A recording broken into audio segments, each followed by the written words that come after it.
flavors, including buffalo, honey barbecue, garlic parm, and spicy ghost pepper. Try them all today. For a whole new way to nug, it's gotta be Wendy's, a participating U.S. Wendy's. It's Mattress Firm's best sale of the year, Labor Day sale. Save up to $900 on select adjustable mattress sets from Stearns & Foster, Tempur-Pedic, and Sealy. Plus, get up to a $300 instant gift for pillows and more. Portions of the following program were pre-recorded. Your home for Villanova basketball is WDAS and WD273D, Fox Sports Radio Philadelphia.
And away we go. Good afternoon, everybody. Daily Ticket with you here on a Touchdown Tuesday on The Gambler. Yes, a lot to get to, as always, in the sports world, specifically right here in Philadelphia. The return of the fight-ins. We got some Philadelphia Eagles players fighting for some roster spots. One game to go in preseason. Odds and ends and all that and more. We have a special guest joining us currently in studio for us 3 to 5 today, and it will transition over to his great show on all things Philadelphia Union, the one and only Mr. Adam Booth. Hello, Adam. How you doing, Sean? Ready to go, baby? Let's do it. Yeah, we got into a little juicy conversation at the end of X's and the U. Now that will be coming your way at about 5 o'clock today. Yes.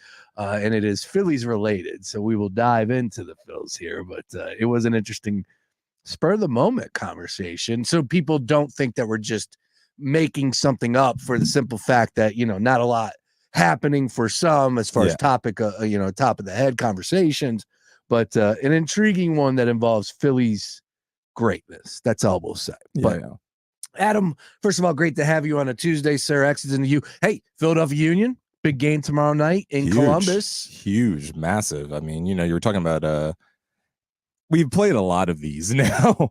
I feel like every couple of years you're like, hey, the Union are in the semifinals or they're in a final or something or the other.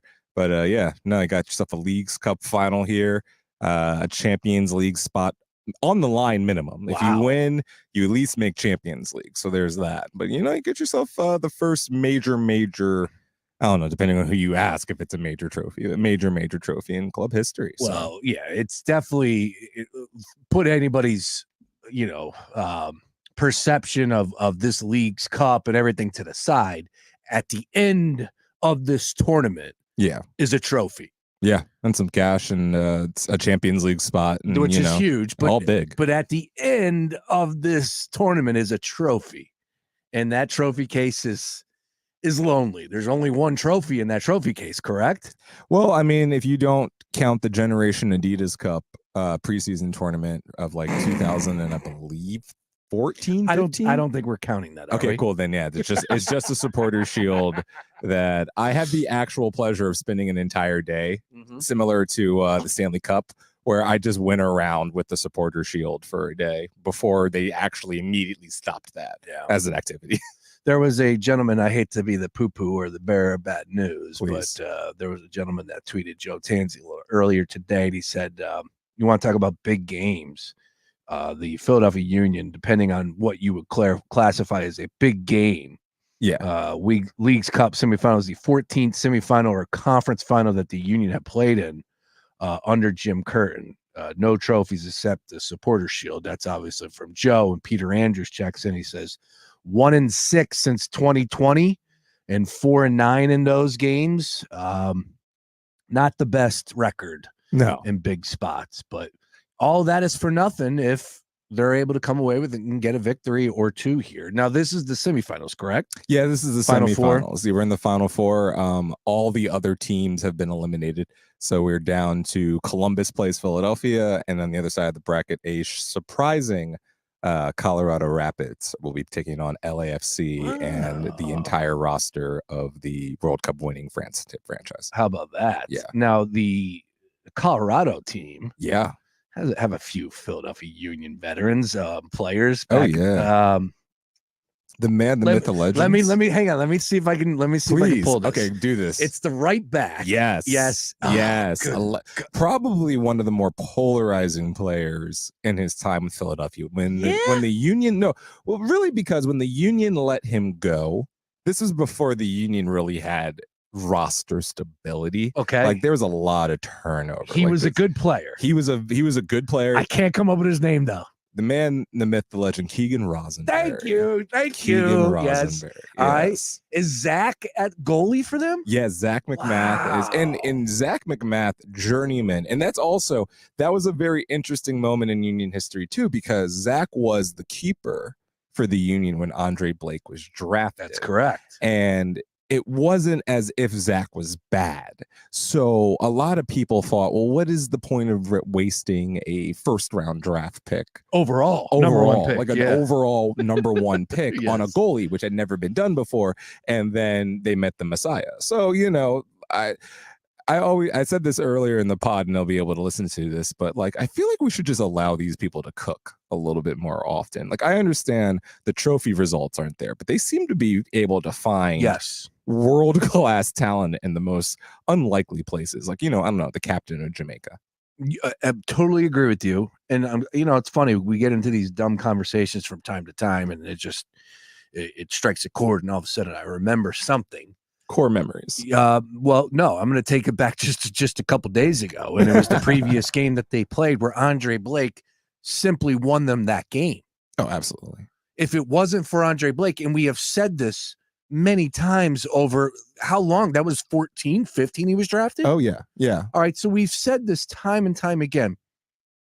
Here's where I'm at with this conversation now. Please. Philadelphia current sports athletes, top 5 major franchises. Yeah. The 5 for 5, Adam. The 5 for 5, yeah. The real ones. Andre Blake is in the top 10. I would say if you are truly a 5 for 5, if this is not a casual experience for you and you root for all of these teams equal, I would be shocked if you're not putting Andre Blake authentically in your top 5.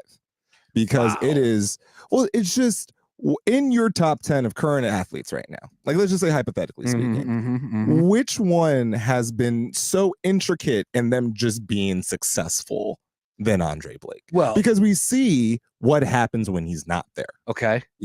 I would like, we were having this talk earlier in with a couple of my friends at the U2 game. If you had Andre Blake for maybe about 3 or 4 of those matches that the Union dropped points in against Cincinnati, against Columbus, you would legitimately be firmly in a playoff position spot.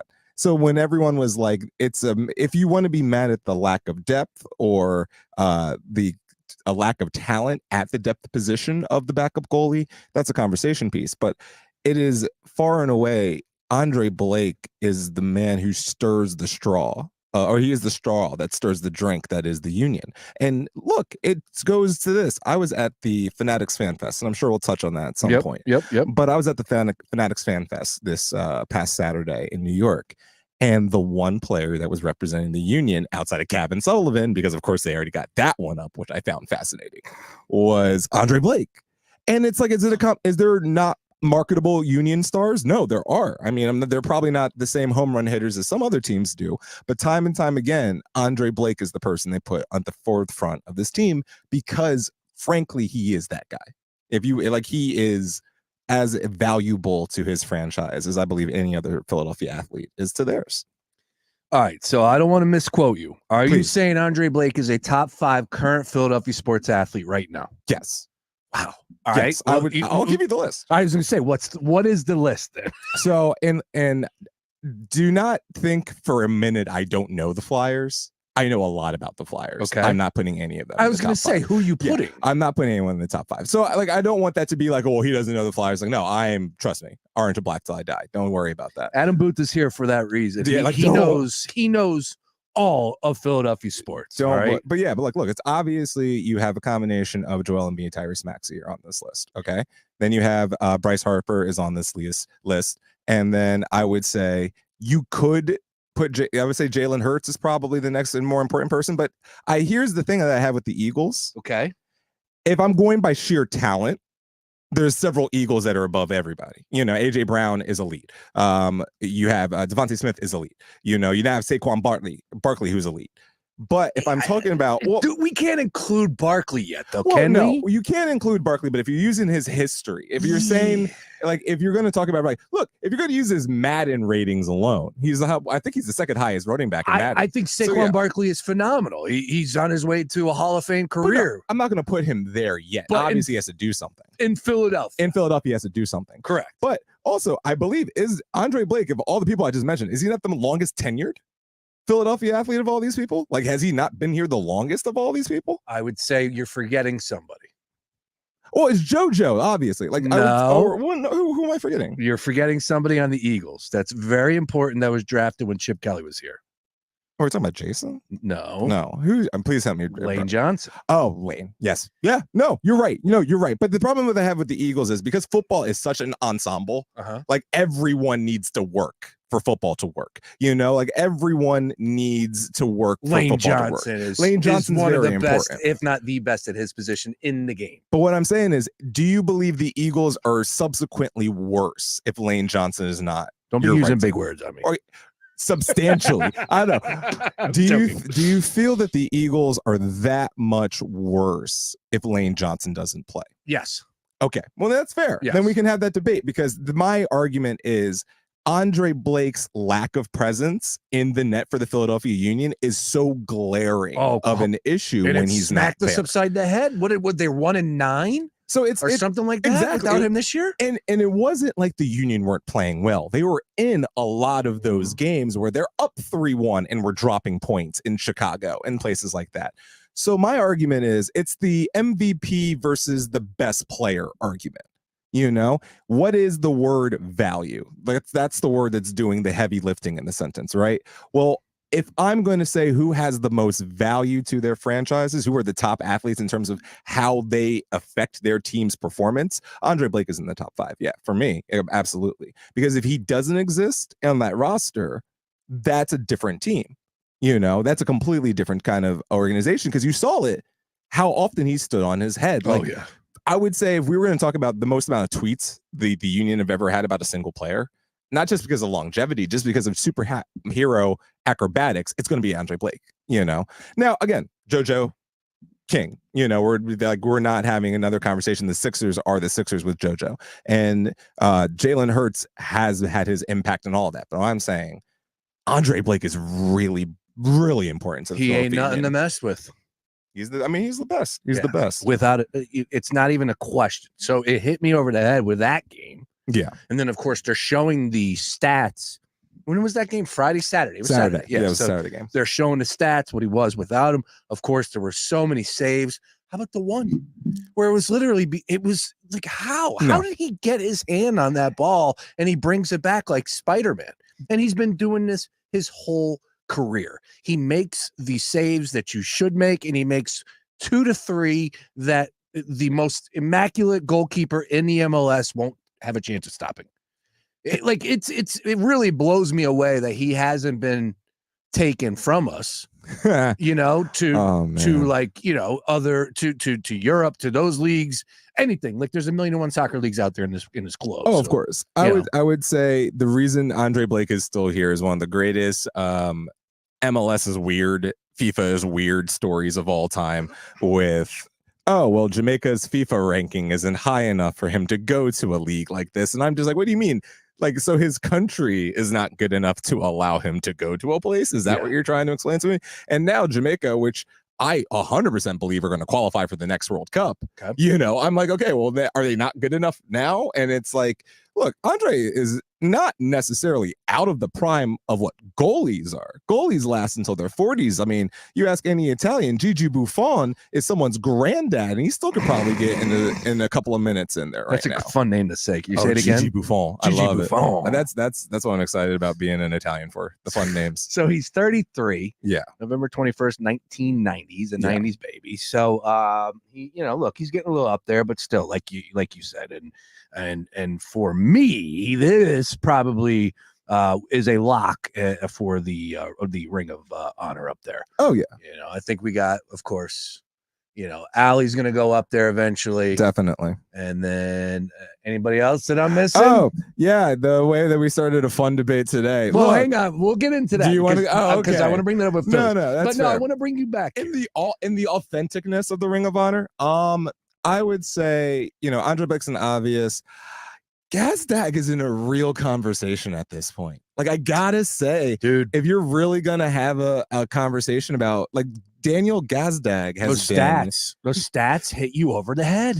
They're just eye popping. Yes. Like, he did catch Latu fairly quickly. Yeah. I will add, blew me away. Now granted, Latu had several stints. It wasn't like he was here the whole time, and like he did have to go to New Jersey for a while, and I believe Canada, and then he came back. But still, it's like Daniel Gazdag in a very short amount of time has cemented himself as one of the greatest Union players of all time. So it's like, wow. if he continues to do this, facts, like as a number 10, he might be the greatest number 10 we've ever had. And I mean, no disrespect to Chaco Maidana or Dashkal or a lot of great 10s that we had, Charquilo Barnetta, but no. Yeah, the impact that we're seeing from Gazdag is just, it's unreal. It's up there, another level. All right, so real quick on this. Please. First of all, DraftKings, Columbus, and the Union tomorrow night at 7:30. Sebastian Latu on the call. And you'll be hearing about from Sebastian on this game coming up at 5 o'clock. Brand new episode of X's and the U. Adam Booth, Matty G, and Sebastian coming your way right here in the Gambler at 5 p.m. The Crew minus 185. They are at home. Union plus 425.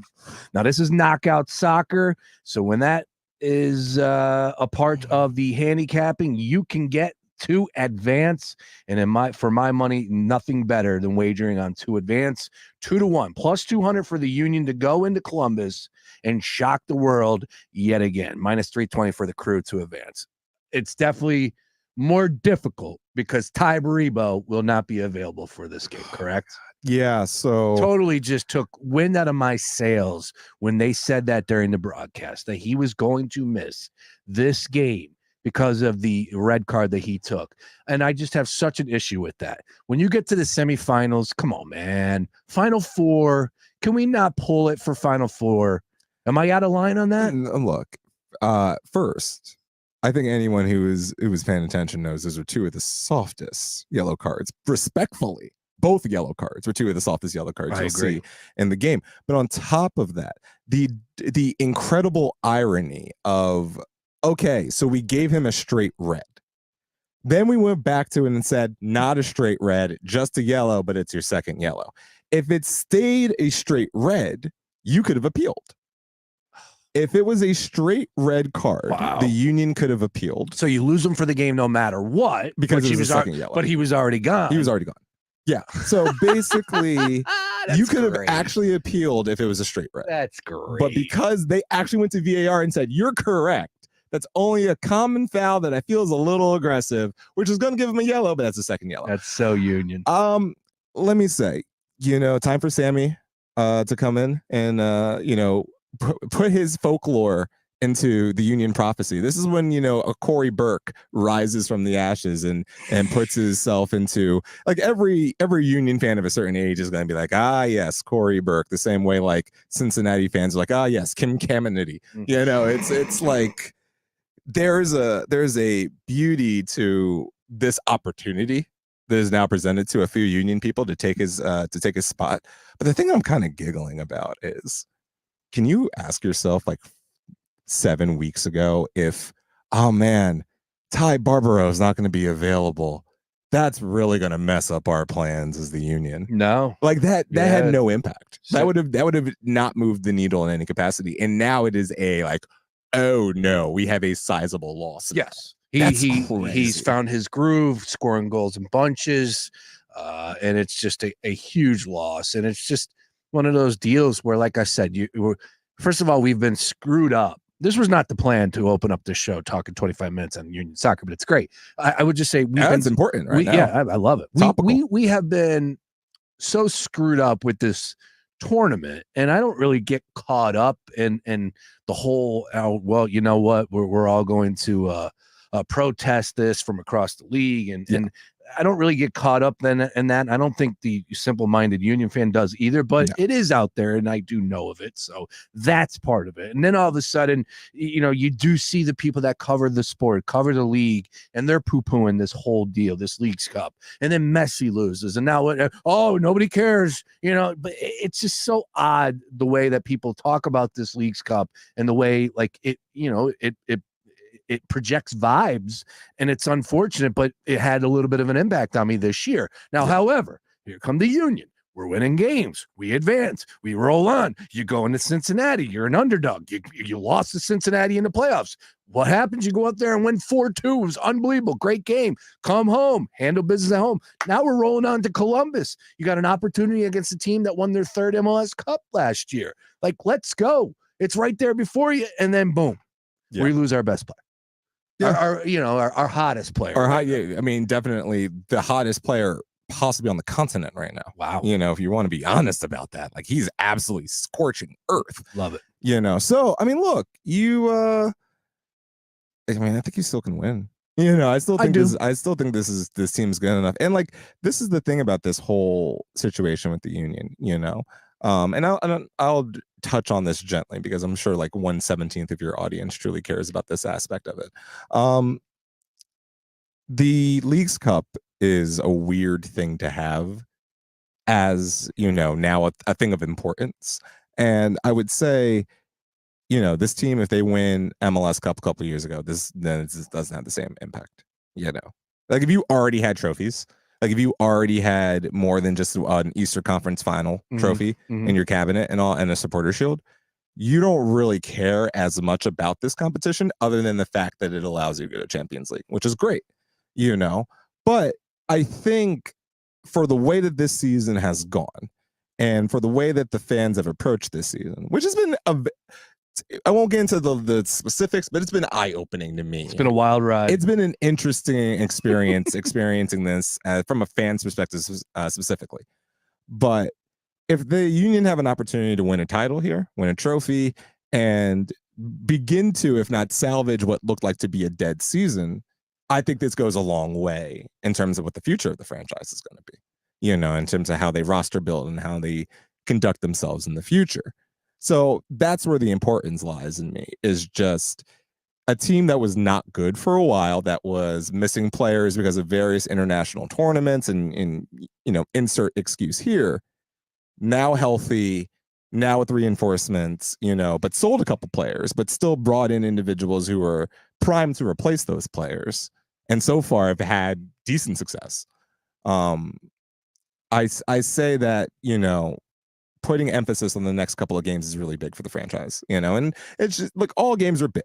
Let's just be honest. Well, especially this part of the season too. All games are big, but to win a trophy, to beat a team like Columbus, which might be the best team on the continent right now, to possibly get revenge against a team like LAFC in a final that you would possibly be hosting. Yeah, that sounds fun. All right. I do enjoy that. Well, like I said, we got that game coming up tomorrow. We got X's into U, more Union conversation coming your way at 5 o'clock. Beef checking in. Now, Beef's all fired up for football. Yeah. And again, this is pure 5 for 5 conversation. So if you're not a 5 for 5er, then your opinion carries no weight here. No, but we might have burnt them out. All love and respect.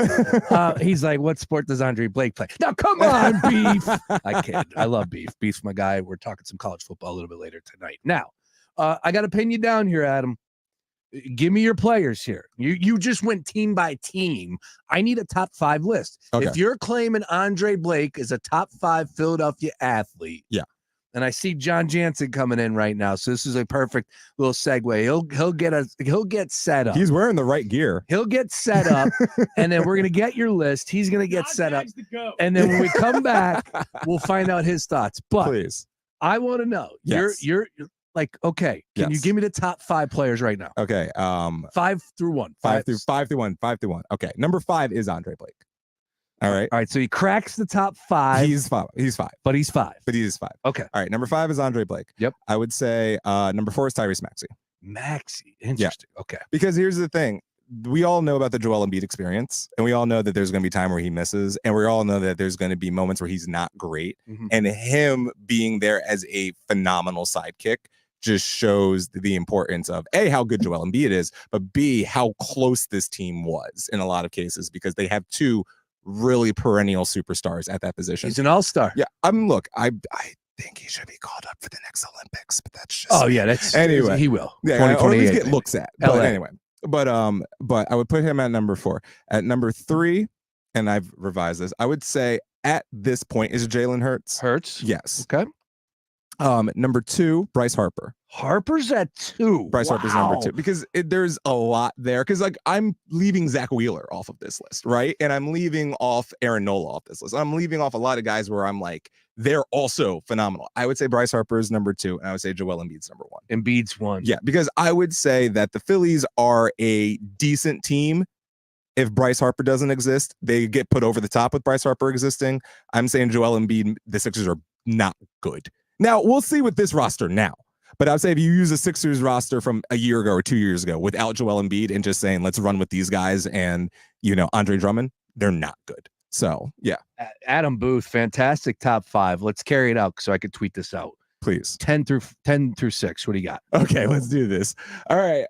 So I would say if we're going to do number 10, I would say, See, oh God, I feel like I have to throw a flyer on here. No, you don't. No, you don't. Like I have to. There's not a flyer that deserves. Is Konechny still there? I don't even know. No, there's not a flyer that deserves. All right, fine. That's fine. Yeah. Then I would say Lane Johnson is number 10. Lane's 10. All right. Lane Johnson number. Look, you are correct about this, especially since there's no Jason Kelsey right now. Oh, Lane's absolutely. Yeah, because look, he is the dude at his position. Correct. And this offensive line is very important for how that team operates. So absolutely. Him being great is him being great. All right. I would say number 9, Zach Wheeler. Yeah. Right. I would say Zach Wheeler has to be a part of it because he just being like we talked about this on several times. He locks down. Yeah, he's the ace. He needs to get him the ball every 5th day. Watch out. Yep. All right. So number 7. 8. Or 8. Okay, number 8, I would go with Trey Turner. Yeah, because he's put himself in that position now. And all right, so number 7. This is a fun list. I'm enjoying this. This is how you filibuster. We got Turner. Yeah, so you had your top 5 ready to go. Yeah, well, go top 5, top 10. It's been all off the top of the dome because we didn't know we were getting into this. No, but it's good. I enjoy it regardless. So Turner is at 8. Yes, and you already have Wheeler, Harper, Wheeler, and Turner. So you got 3 Phillies. That doesn't matter though. These are just no. I'm just saying it's importance to their teams. I don't know because here's the thing. It'd be really easy for me to put Paul George on those lists, but I don't know yet. Can't do it. I don't know what he's going to do yet. So if you got to put Paul George on the list, you have to put Saquon Barkley on the list. Basically, and that's really what the argument comes down to. Because are we talking about talent or are we talking about impact? Correct. And so if I do that again, filibustering for as long as I can filibuster. I think there's one that needs to be on that list. Absolutely. I want to put someone on the defense of the Eagles. I just don't feel one of them is at that level. No, Fletcher Cox is gone. Jalen Carr is still are you gonna say like I thought maybe Darius Slay, but I don't know if it gets that high on the list. No. Oh, man. You're killing me right now because I got to think of two gentlemen who are higher than those people that I just. There's did. definitely one on the offensive side of the ball for the You Eagles. give me one, and AJ. Yep. Yeah, you're right. You're AJ right. Yeah, has you're to right. be on Yeah, that you're list. right. Absolutely. And I think anyone who's listening is probably screaming that in their car. AJ Brown is on that conversation. Yep. And then, man. All right, we're gonna bring John Jansen. And John, please give me my last. Give me my six. You hear the list? I've heard most of the list. All right. So he's got Blake at 5, Maxey at 4, Hurts at 3, Harper at 2, and Embiid at 1. So distinction, is this most important player? Is this the best player? Is important this to their important franchise? to their Kyle Schwarber should be over Trey Turner. Kyle Schwarber is actually, other than Bryce Harper, I think the second most important in Philly. Wheeler could probably be up there. I understand Wheeler, but Schwarber is, to me, actually the leader on the team.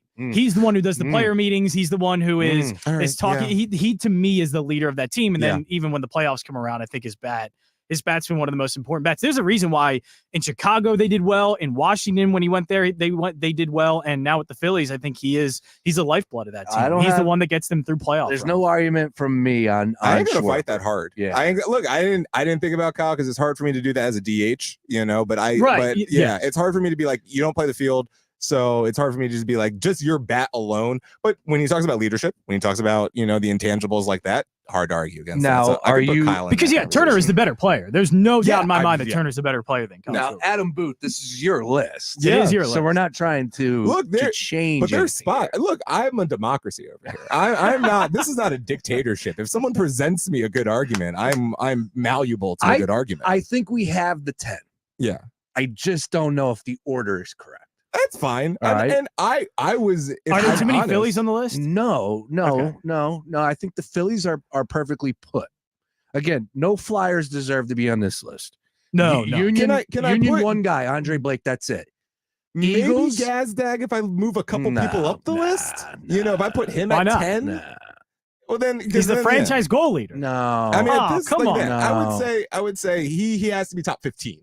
If we're gonna go to 15, what about more you than can't 15, put Gazdag in front of Lane Johnson? What about Zach Cavan? Wheeler, No, Turner? I'll put him at 10th. I'll put him dead last in my top 10. Cavan Sullivan. What about the Get out of Soul? here. Get out of here.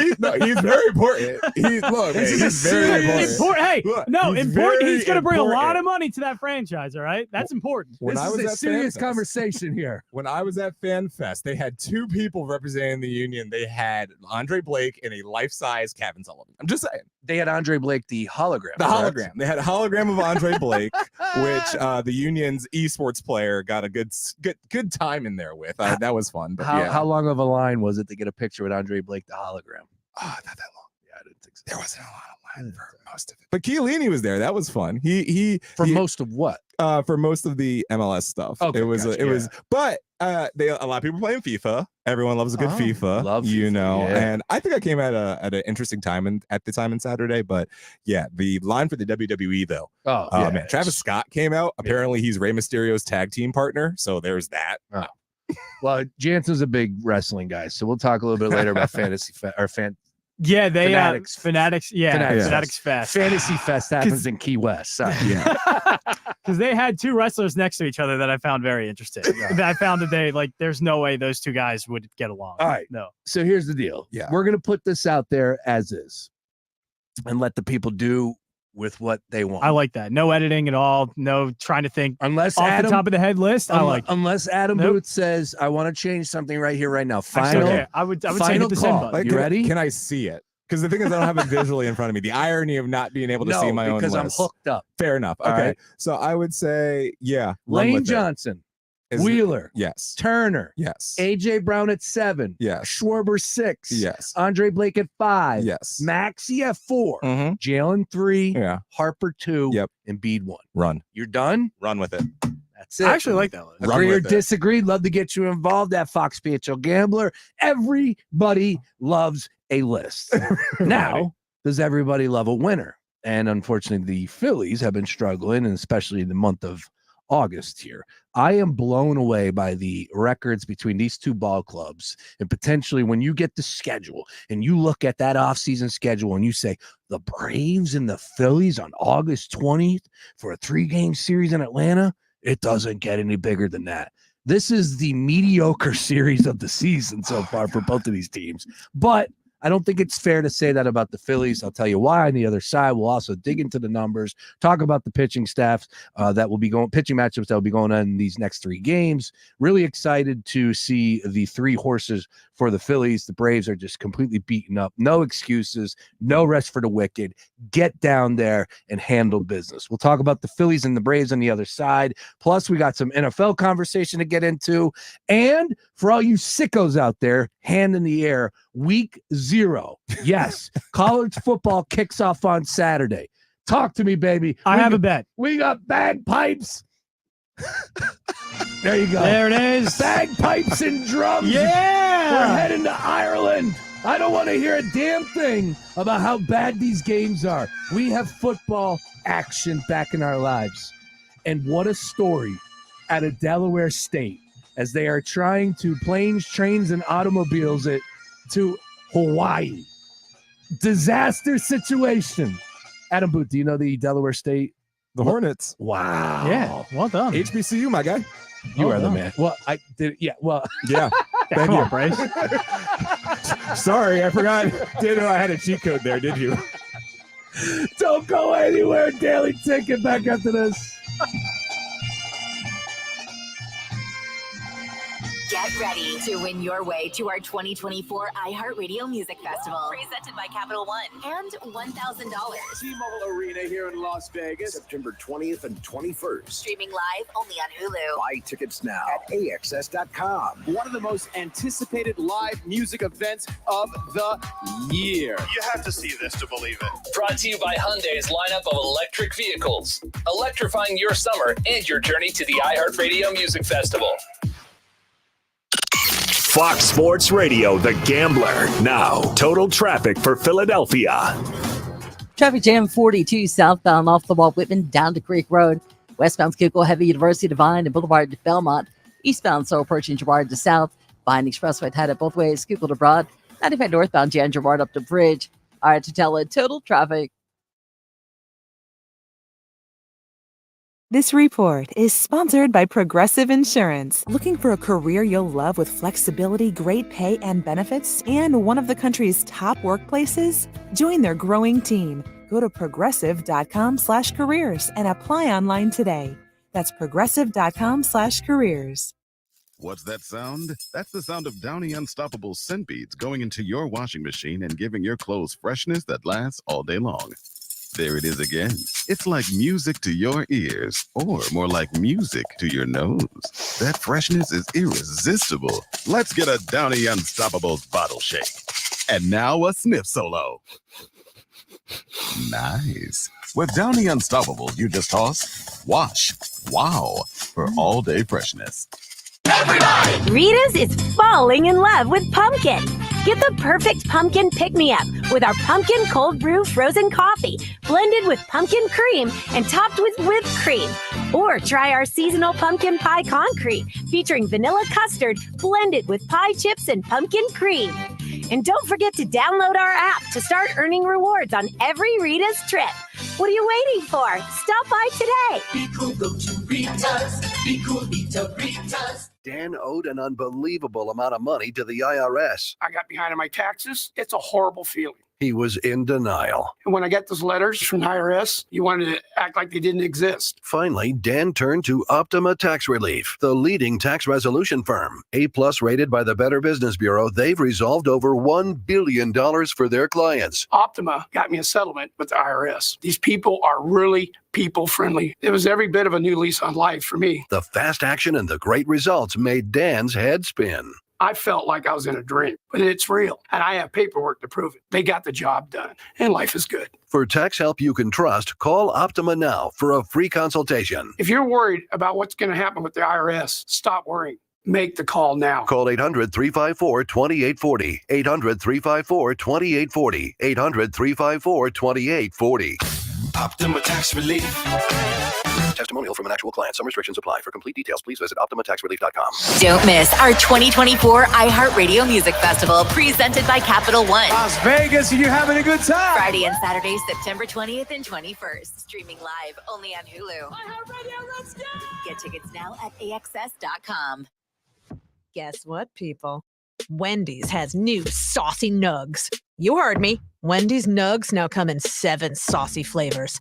Buffalo, honey barbecue, garlic parm, spicy ghost pepper. You can literally hear your taste buds after every bite. I'm serious. Listen to mine. Okay, that's just me playing with sound effects, but you got the idea. For a whole new way to nug, gotta be Wendy's. At participating U.S. Wendy's. Hey, man, you all right? Need me to call 911? No, call Top Dog Law. Get top dollar for your accident at topdoglaw.com. Once again, that's topdoglaw.com.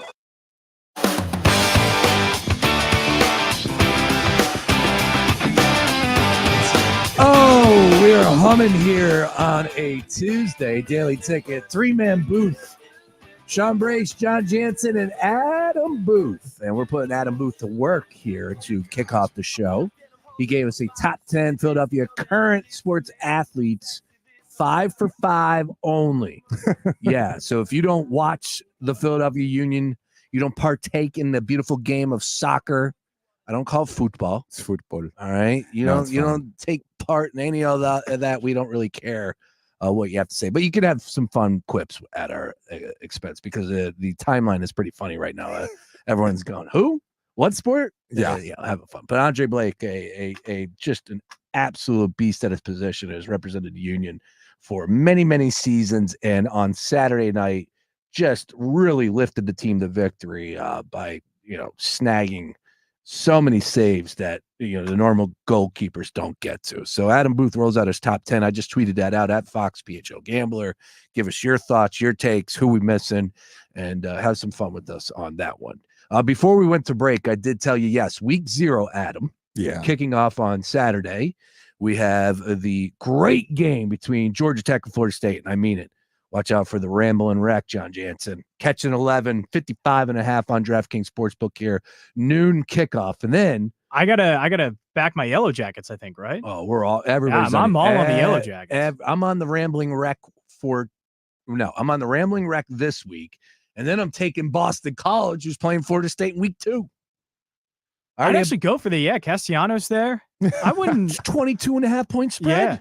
Because I think DJ worked really well in Oregon State. I don't know in this offense if it's going to work with Florida State. All right. Well, there are 4 games, and then you got Montana State, New Mexico, SMU, Nevada. And yes, I understand it's for the diehards, for the true degens. We will SMU is going to be a team contending for a playoff spot right there in with the group of 5. So at least you get to see that. Can I tell you something? What's that? You know what frustrates me? When people complain and like, oh, I can't wait for football season to get here. And then it gets here. And then people are complaining about the games. What am I missing? And I love the big brains that represent this station and all things college football. Joe Tanzi and Mark Henry Jr. and somewhat Ryan Beef Coyle. He kind of bit his tongue, though. I don't really think he said anything. But Mark Henry Jr. and Joe Tanzi are like, what do you want from me for these games? I don't know. They're playing games. We got actual live action. I don't care about your predictions 12 weeks from now. I got games that are kicking off on Saturday. Pick me a winner there. I was about to say, there are bets to be made. Yes, that's all I need to know. Sean, it. I'm betting preseason. There are bets to be made. Bets can be made at any time. What's your record in preseason? I only bet 1 game. Me too. I'm 1-0. I'm 1-0. It was the first Jets game because Adrian Martinez, I knew was going to get time, and Adrian Martinez played a lot in the UFL. And guess what Adrian Martinez did? He absolutely won them that game. From Nebraska? Yeah, Nebraska, but he went to Kansas State after that, but he was the MVP of the UFL just now. Well, I think he was MVP. Yeah, I'm pretty sure he was MVP. I was a sicko one day, and I bet a live line in a You bet a live line in a preseason? Chicago Bears and Bills, yeah. And hit that big time. Well done. Yeah, it was like week 1. And you're absolutely right. There's still games to bet. Yeah.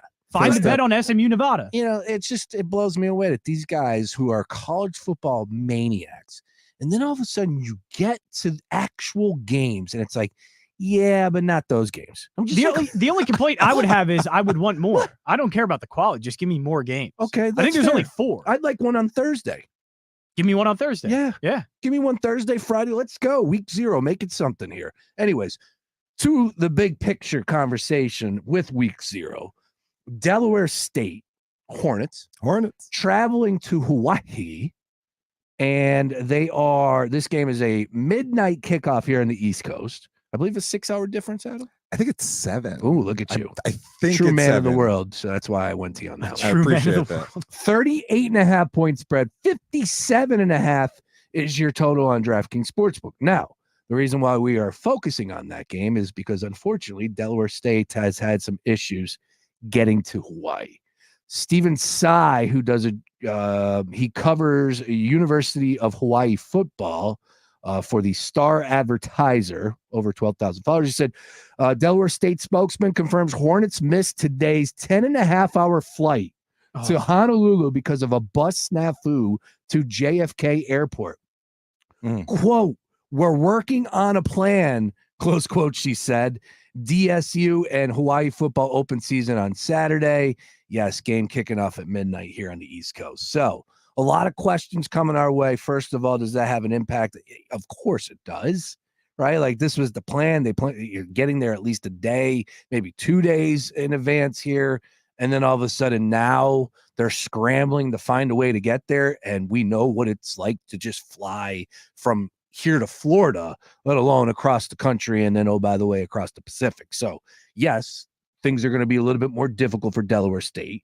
38.5. I don't care. It's probably proper spread right there. So nothing too much of a take, but comfort and obviously Delaware State's going to be hitting. Now, the other question we're getting is why go to JFK and not fly out of Philadelphia?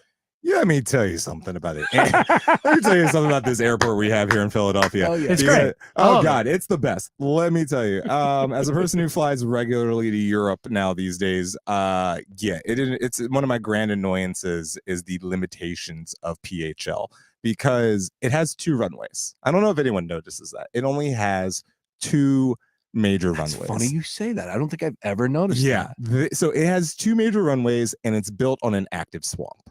So it's not like you can just start building new stuff around it. Wow. It's kind of difficult. That's another one. Also, fun fact, did you know it's in 2 counties at once? Did not know that. Terminal A is in Tinicum. So, funner fact than that, the drinking laws are different in Terminal A versus every other terminal in the airport. Do you have a difference? I believe you have to drink, I think it's 8 o'clock in Terminal A and 9 o'clock in every other terminal because the Terminal A, the international terminal, is in Delco.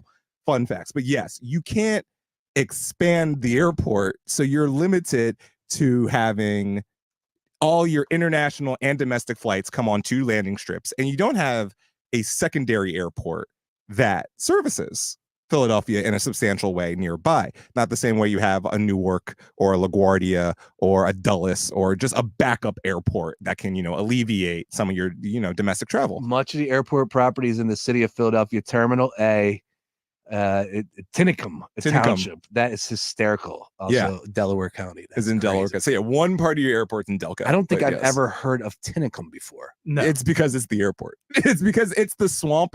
It's like the John Hines Preserve. A couple of I guess they're now American Airlines offices, and then just wow, it just becomes edgely. See, we're learning. We're learning today, John Jansen. Yeah. This is what happens when Adam comes in. I didn't even know the Philadelphia airport was technically in Delco. I didn't know that. As a Delco resident, that never crossed my mind. You have an entire the airport is in Delco. It's not the Philadelphia International. It's a Delco International Airport. All right. So with the I wish we could call it. With updates, we will keep you up to date on everything as far as Hawaii is concerned.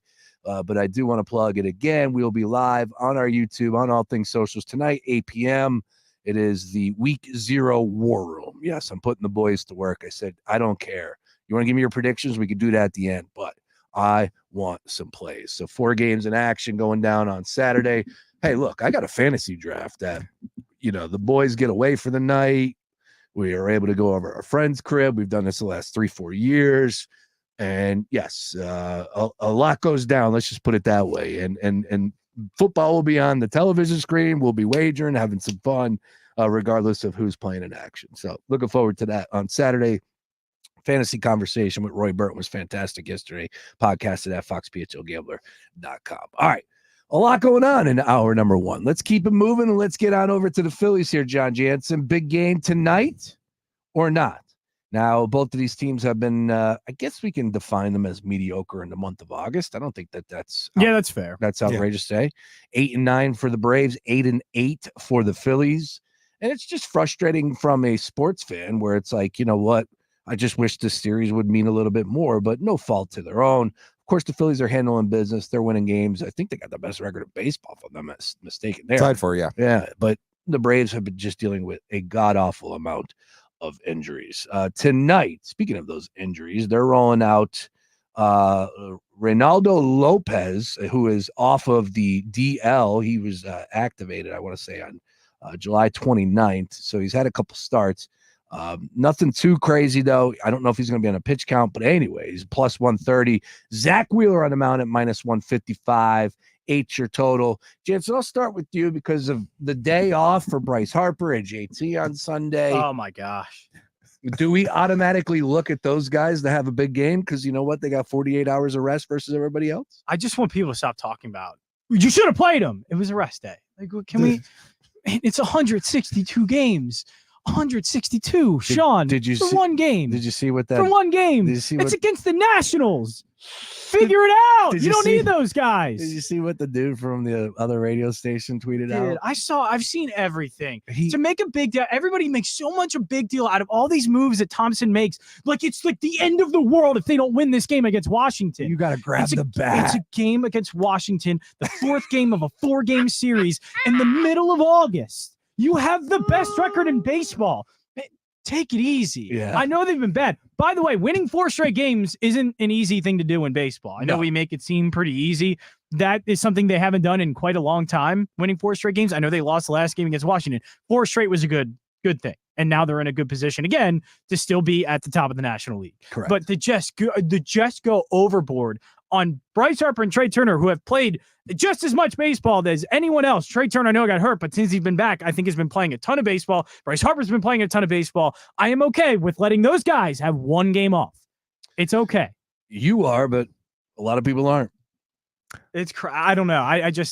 It's just people complaining about anything. Oh, I can't do it. I can't do these little managerial decisions and everybody has so much to say about it as if it matters, as if it's the biggest thing in the world. Rob Thompson's decisions in the regular season, there's maybe about 1 or 2 games he's going to impact. Truly. There's 1 or 2 games in a season where he's going to lose 1 or 2 games for him or he's going to win 1 or 2 games. The manager has nothing to do with it. Yeah. Starters have to start and do well. The relief pitchers have to do well. They're going to the same relief pitchers all the time over and over again. So it's not like Rob Thompson has a decision, well, do I put this guy in, this guy in, this guy in? No, they're all in the same roles, doing the same things over and over again. And if the lineup's not hitting, what is Rob Thompson going to do? Yep. Like everybody's like, oh my gosh, the hitting coach has to go because the Phillies aren't hitting. He was also the hitting coach when they were the best team in baseball.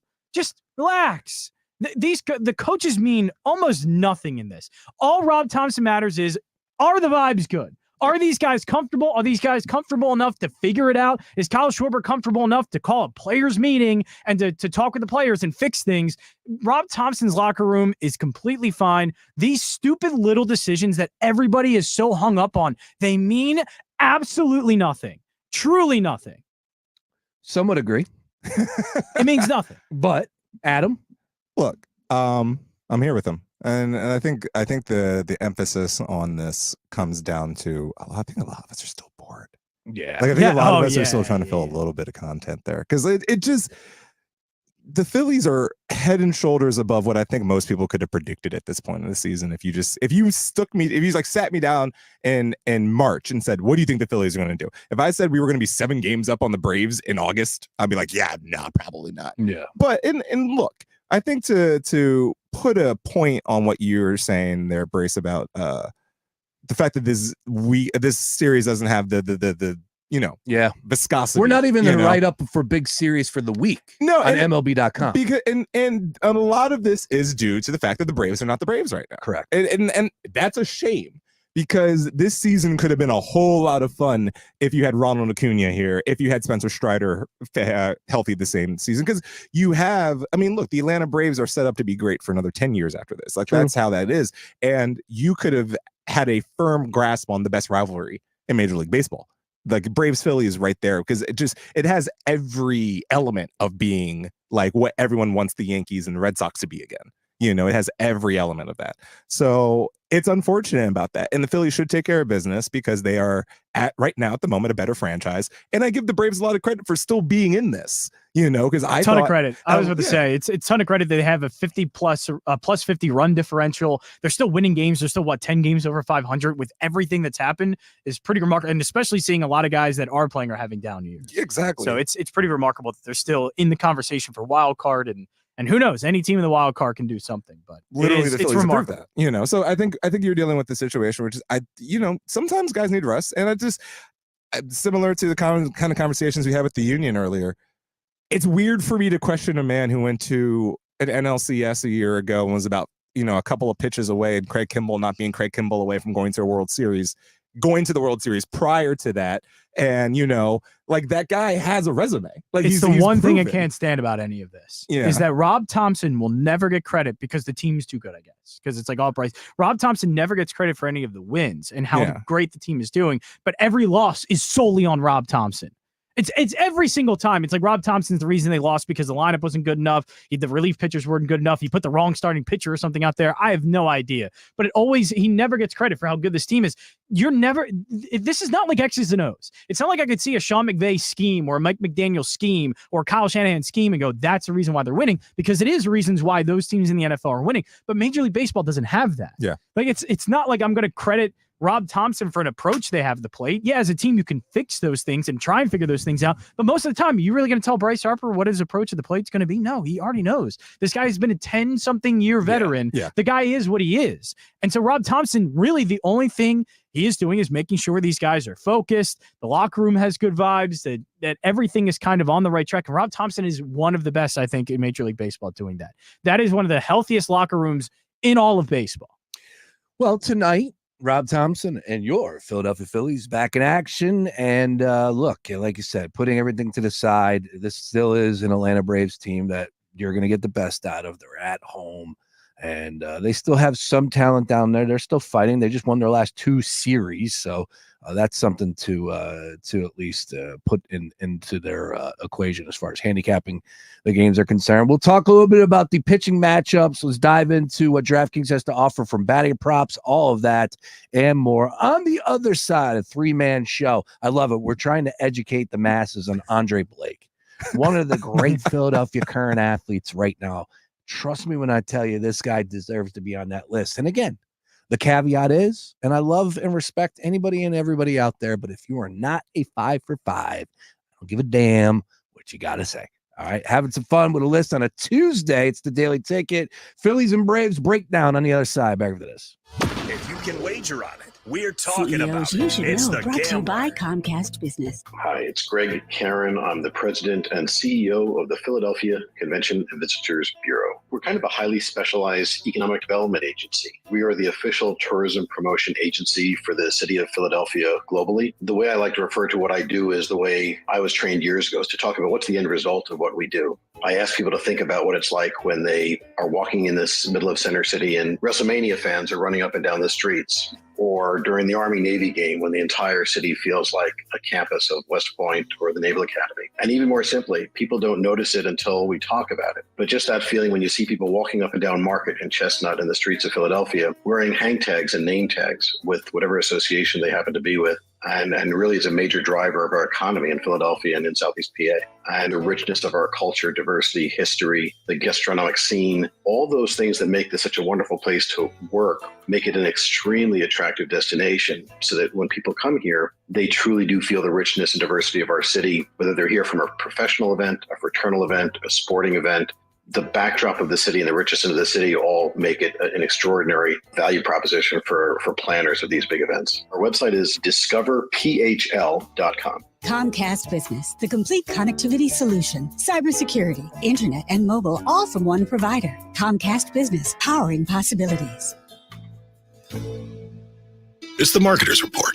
Today, Erica Taylor, Chief Marketing Officer of Genentech, explains how audio is an ideal way for brands to tell their stories.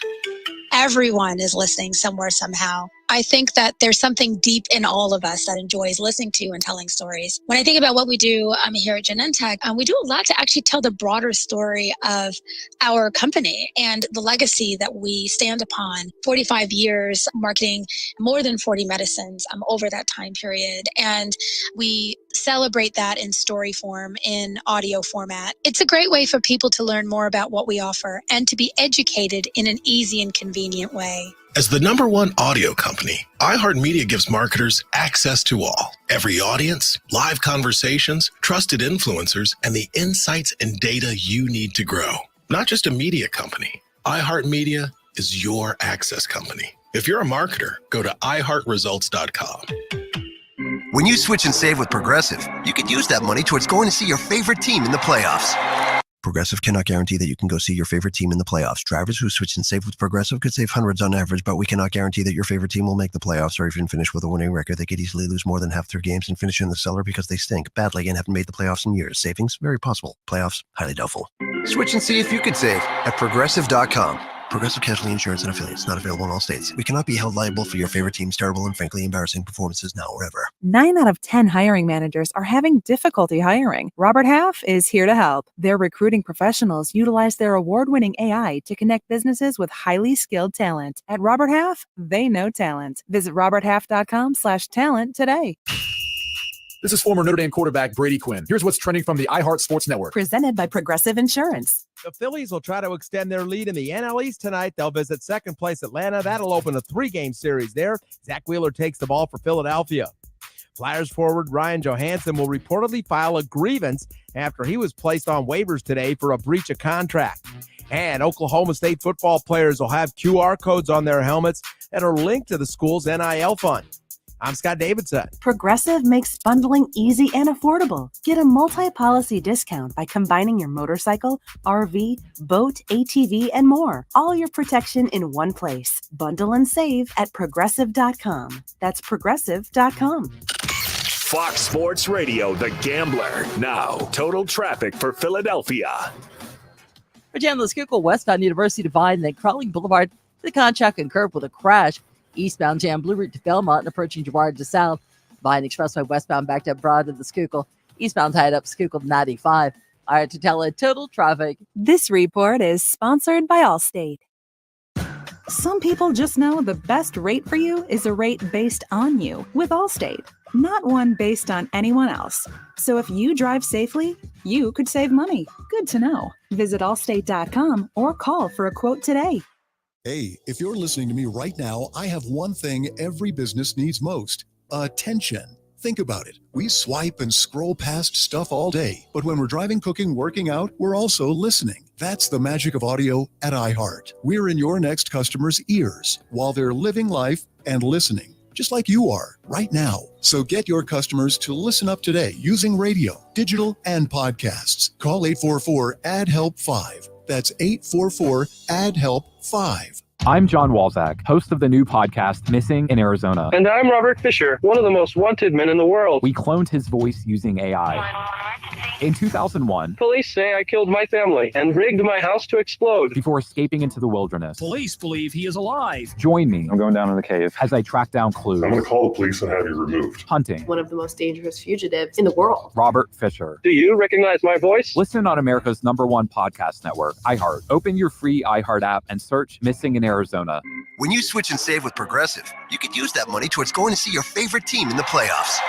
Progressive cannot guarantee that you can go see your favorite team in the playoffs. Drivers who switch and save with Progressive could save hundreds on average, but we cannot guarantee that your favorite team will make the playoffs or even finish with a winning record. They could easily lose more than half their games and finish in the cellar because they stink badly and haven't made the playoffs in years. Savings? Very possible. Playoffs? Highly doubtful.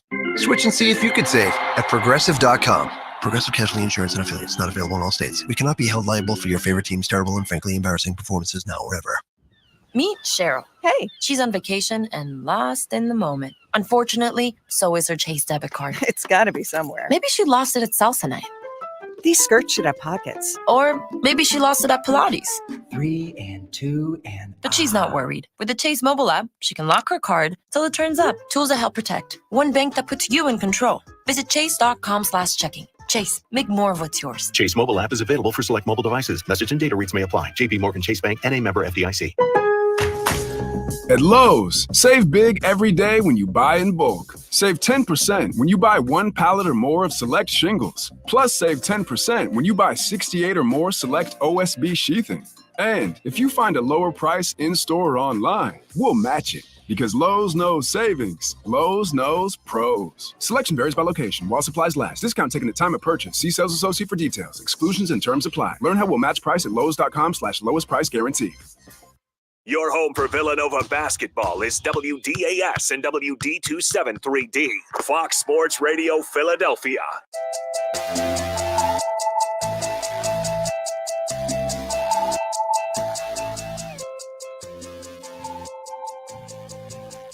Sean Brace, John Jansen, Adam Booth with you here, breaking it all down. Phillies Braves, game 1 this evening. Fire out DraftKings Sportsbook. Take a peek at what those numbers are. Zach Wheeler on the mound for the Fightins. Game first pitch, 7:20 p.m. An interesting first pitch time there. 7:20 in Atlanta. Wheeler on the mound, minus 155, favored for DraftKings Sportsbook. 8 total in the game. Ronaldo Lopez coming your way at plus 130, should be on a pitch count, I believe, just off of the disabled list. Last start was back on July the 28th against the New York Mets. He'll be on a pitch count. Only went 3 innings there. So from the standpoint of the handicapping the game itself, Jansen, where are you looking at this one here? I have to believe that Wheeler is going to be that ace.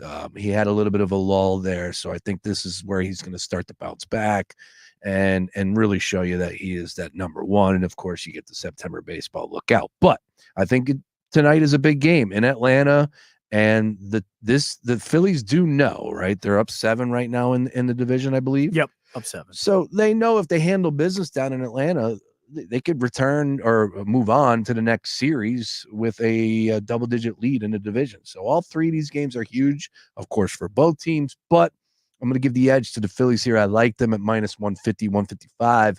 And Wheeler, I do expect a big-time performance from him this evening. I do, and the Phillies are getting on base. Like, I feel like they have been getting a lot of opportunities. The problem is, and it seems like it's been this way since the All-Star break, is just knocking guys in.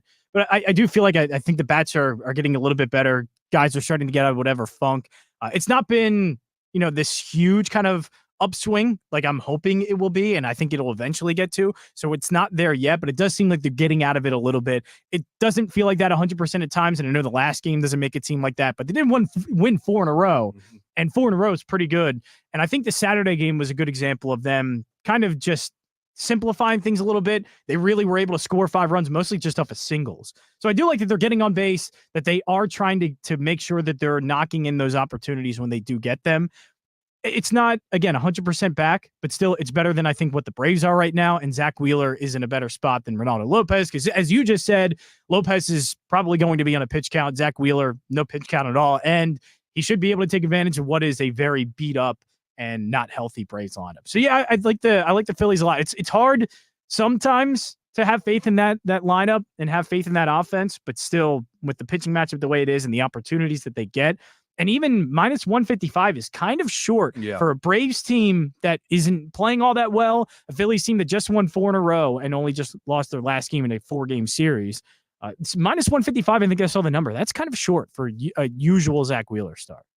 You know what's interesting is when you look at the award here, where Zach Wheeler was your lock for a few months to be the number one overall, selection for the Cy Young, and now he is second to Chris Sale. Sale has got a commanding minus 130 price. Really, Chris Sale? Yeah, he Zach is crushing. Zach Wheeler is know, plus 250, and I bring that up because I said something along the lines of like Wheeler went through a lull. And yes, he did, because we pay attention to that. But nationally, how much do they really know, right? And I get it, if you're a voter, you pay attention to this stuff most of the time. But still, like when you look at his stats from his last 10 starts, he had 1 game where he blew up, and that was it. He's got, in his last 10 starts, he has 2 losses. He lost to Baltimore. You can qualify that as a blow up as well. So 2 out of his last 10 starts, he had a bad outing. He's had 4 no decisions. Again, every one of those outings, he's gone over 6 innings in, or 6 innings or more. Earned runs. Listen to this. Last outing was against the Nationals on the 15th, 1. Against the Diamondbacks, 2. Seattle, blanked, 8 innings pitched. The Yankees, he got roughed up. Minnesota, 0. LA Dodgers, 1. Cubs, 2. Marlins, 2. Diamondbacks, 1. And then he had the Baltimore game where he gave up 8 runs. So, that is surprising. I think there's value there with Zach Wheeler as far as the Cy Young is concerned, and especially at that price. I do, because the only thing right now that Chris Sale has is his strikeout per 9 is really good. I think it's close to a 12. So his strikeouts are up, but Zach Wheeler's on the better team. He's the ace of the best record in the National League because they are best record by winning percentage. So Phillies right now have the best record in the National League. They have an ace who has a 2.72 ERA, which is very close to Chris Sale. He has a better whip than Chris Sale. I would have to check some of the other underlying numbers because it's really close. The only thing that Chris Sale has, though, I think at the moment, is the fact that he just has more strikeouts. But other than that, Zach Wheeler pretty much, is right there with him. I don't see much of a difference between the two. Sale is leading the majors in wins, strikeouts, FIP, strikeout rate, and WAR. Yeah, wins don't. If that's what we're doing, please don't. Strikeouts. Definitely. Strikeouts is the one. Strikeouts is really the only one. His ERA is a little bit. He has a 60 lead on the next closest person in strikeouts. So strikeouts is the one number really. What a get by the Braves. But let me say, can I get a real quick shout out to Lopez though? Because before he got hurt, he was putting in a season. He was I think his ERA is only 2.06 right now, in this early or this late. And he was hurt for a while, and he's probably not going to qualify for enough innings when it comes down to it to even be in the conversation. But in other circumstances, if this guy wasn't on a pitch count, this would be a difficult 2.06 ERA currently. Yeah. He's got 19 starts in the season. You're right. He was probably the best pitcher, honestly, for the first half of the season. And I think just Sale is just hey, you know what's fun? Blazing a path now. Interesting. All right. So we got the pitching staff down. We're both Adam, I'm sure you're leaning towards the Phillies as well. I highly doubt you're saying the Braves. No. Look, it might be 2 out of 3, but I think the Phillies win the series. I agree with that. I agree all day with that. I'm not sitting here pitching the idea that they're going to go out there and get the sweep. Although you do have your horses going. So you go from your prime Wheeler, Nola into Christopher Sanchez. Sanchez just had his best outing, I believe. Right? No, he's had two complete games this year. So Christopher Sanchez coming off. It was amazing. One of his best. Yeah. 4 strikeouts in that complete game. The way he did it, just basically ground balls all game. So you got you got your 3 horses. You're rested, as we pointed out a few times that this series is big. So I think you're going to get the best of both worlds from both teams. And I give the edge to the Phillies because simply they're a little bit more healthier than the Braves at this point in time. Now, let's talk a little bit about the batter props here. Where are we looking here, John Jansen? Let me start with you on that one. If I had to ask you to dabble in the world of the props on DraftKings between the Phillies and the Atlanta Braves, where are you looking? It's so hard to kind of guess at this point. Kyle Schwarber is one I would normally look at in a spot like this, but he's not playing all that well. I think Alec Boehm, maybe for an RBI. I think he's getting opportunities. They're getting on base in front of him. So I think Alec Boehm could be a good one there. I'm trying to think of all the righties, maybe Bryce Harper, but I haven't liked too much Bryce Harper's approach. But mostly it's kind of the bottom of the lineup. I'm assuming Brandon Marsh is going to be playing. I know Brandon Marsh has been struggling a little bit, but once he's in the lineup against the righty, I like it. But Yohan Rojas, I think, has been swinging a decent bat. So Rojas is one you can go after. Nick Castellanos has been swinging a halfway decent bat. Yep. But I think Alec Boehm, really for RBI, they're getting on base in front of him again. He's getting opportunities, and he's starting to knock those in a little bit more like he was earlier in the season. Anything for you, Adam, as far as the batting props are concerned? Is there a hitter that you're eyeing up for this evening? I really think that this is a particular evening that Bryson Stott finds something in him. I don't know. Maybe it's been a couple of swings that he's had in the last couple of weeks. He's got a couple of dingers. He had a good series against the Nats. He had a good series. He's really prime. I think the thing is the Phillies are such a ball go boom kind of team that you kind of forget that they do need table setters, and Bryce and Stott is a half. He can slug it like anyone, but he also is a good person to get on base. He's quick. He has a decent base running acumen. So I like him to get involved in this one hit. Let's see if he builds off of that. But I definitely believe he's going to get on the stat sheet today. Yeah, and it's interesting because the Phillies in the month of August, I think the Braves are 30 home runs, 19 home runs if I'm not mistaken, from the Phillies' perspective this month of August. And that's like you said, they got to go yard, and that's where they get a lot of their run production from. Hasn't been happening, and look, you're still getting your bombs from Schwarber. Of course, in the month of August, he had that 3 home run night against the Dodgers, but other than that, this team really hasn't been hitting home runs. So anyways, looking at the potential for the lineup, I'm not seeing anything just yet. Bruce is in. Is Bruce there tonight? Is he at Citizens Bank tonight? No, he's tomorrow, August 21st, and Friday the 23rd. So yeah, tomorrow's the 21st, August is Friday. Bruce. Adam Booth, you a Bruce Springsteen fan? I don't hate Bruce.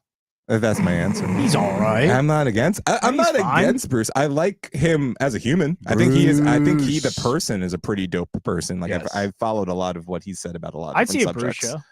I would. I'd also see a Bruce show. Oh, would you? Especially if it I was in would. Jersey, I would definitely go see a Bruce show at MetLife or He something. doesn't stop, man. He seems like He goes if- for like 3 hours. Yeah, but if he seems like if he knows his audience that he's like Billy Joel. At Okay, Yankees. I'd get I'm to like, maybe yeah. half of a Bruce. Oh yeah, I'm not Springsteen going. show. Yeah, I'm. Hour and a half is good. Like I think Creed. Yeah. I'm going to see Creed Friday. They're only doing like an hour and a half. You going to So Hershey that's- to see that? yes, I am.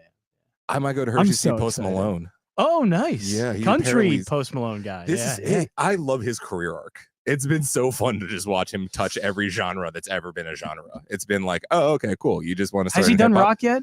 I know he's done hip hop and country. He started as a rocker. He's got covers from Nirvana and Yeah, all that's that. what I'm saying. Yeah, he Like, does I have feel those. Okay, he does have those covers, He has but he like a- hasn't put out he has put out a country album now. Yeah, it's Or a I think- full yeah, functioning it's a country full- album. It's a and then fully hip hop, functioning but I don't country think he's album. put out a full. It's a 2024 country album. Let me Yeah, just put it is. that. Oh, it is. Is It it a is. It Beyonce is. It country is. album though?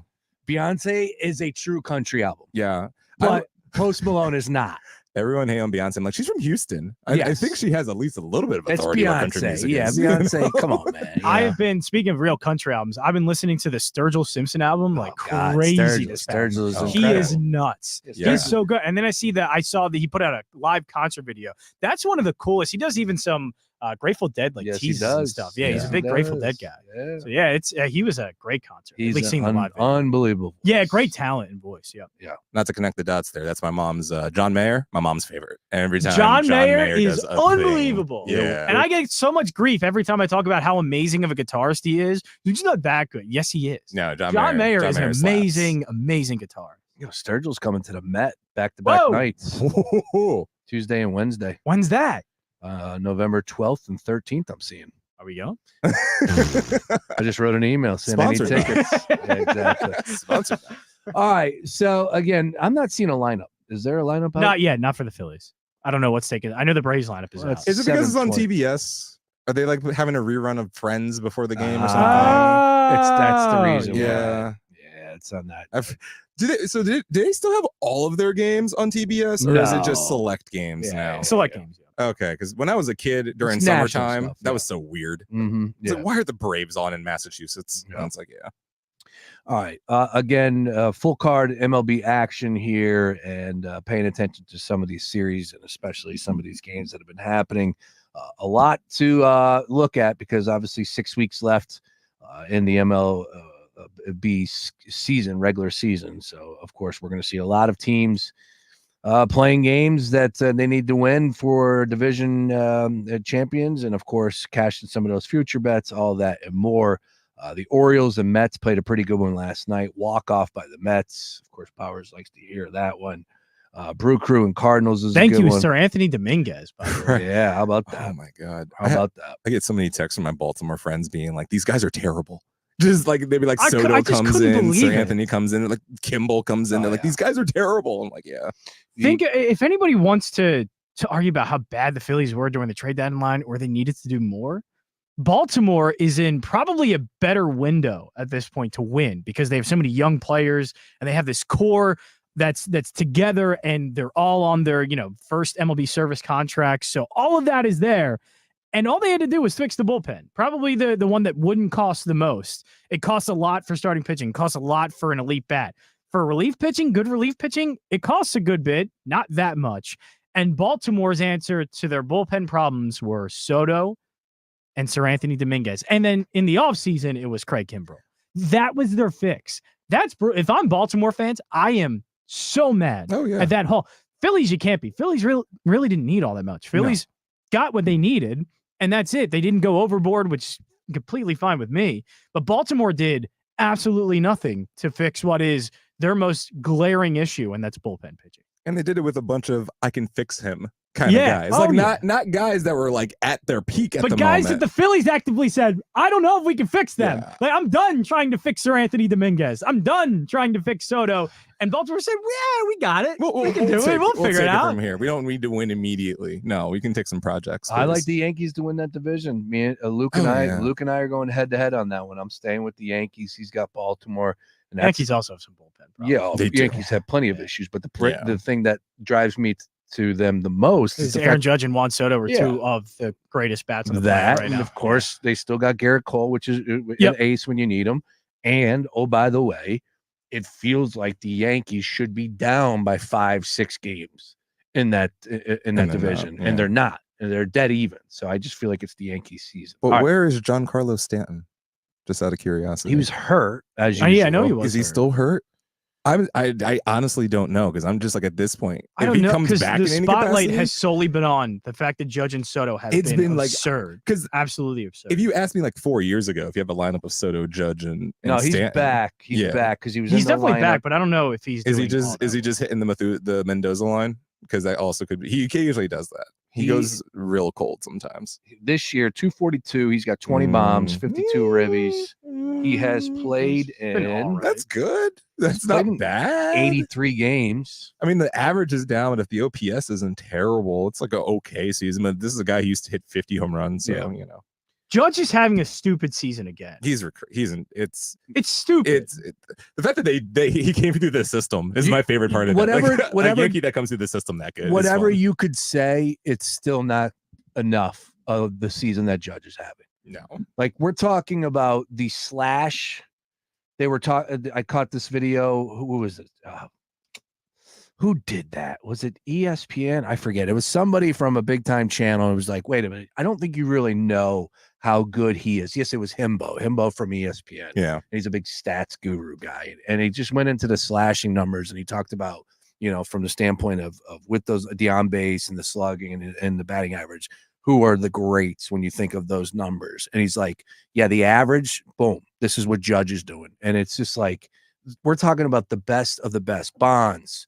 I was going to say, I don't think we've seen this kind of hitting because Pujols was really good and Pujols had those kind of numbers. Even Mike Trout for a time, but the OPS through the roof the way it is and the power numbers behind all of that, to me, it's probably the best since Barry Bonds.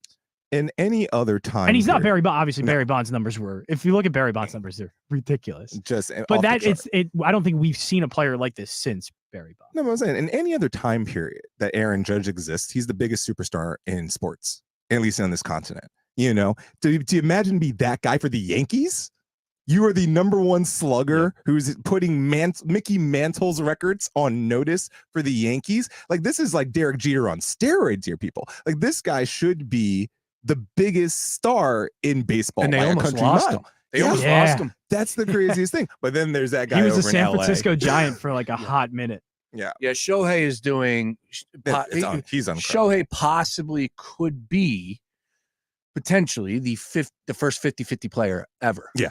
So there's only a handful of 40-40. He's 39 and 39 now, if I'm not mistaken. No, he's got more than 39 stolen base, I think. But I know he's got 39 home runs.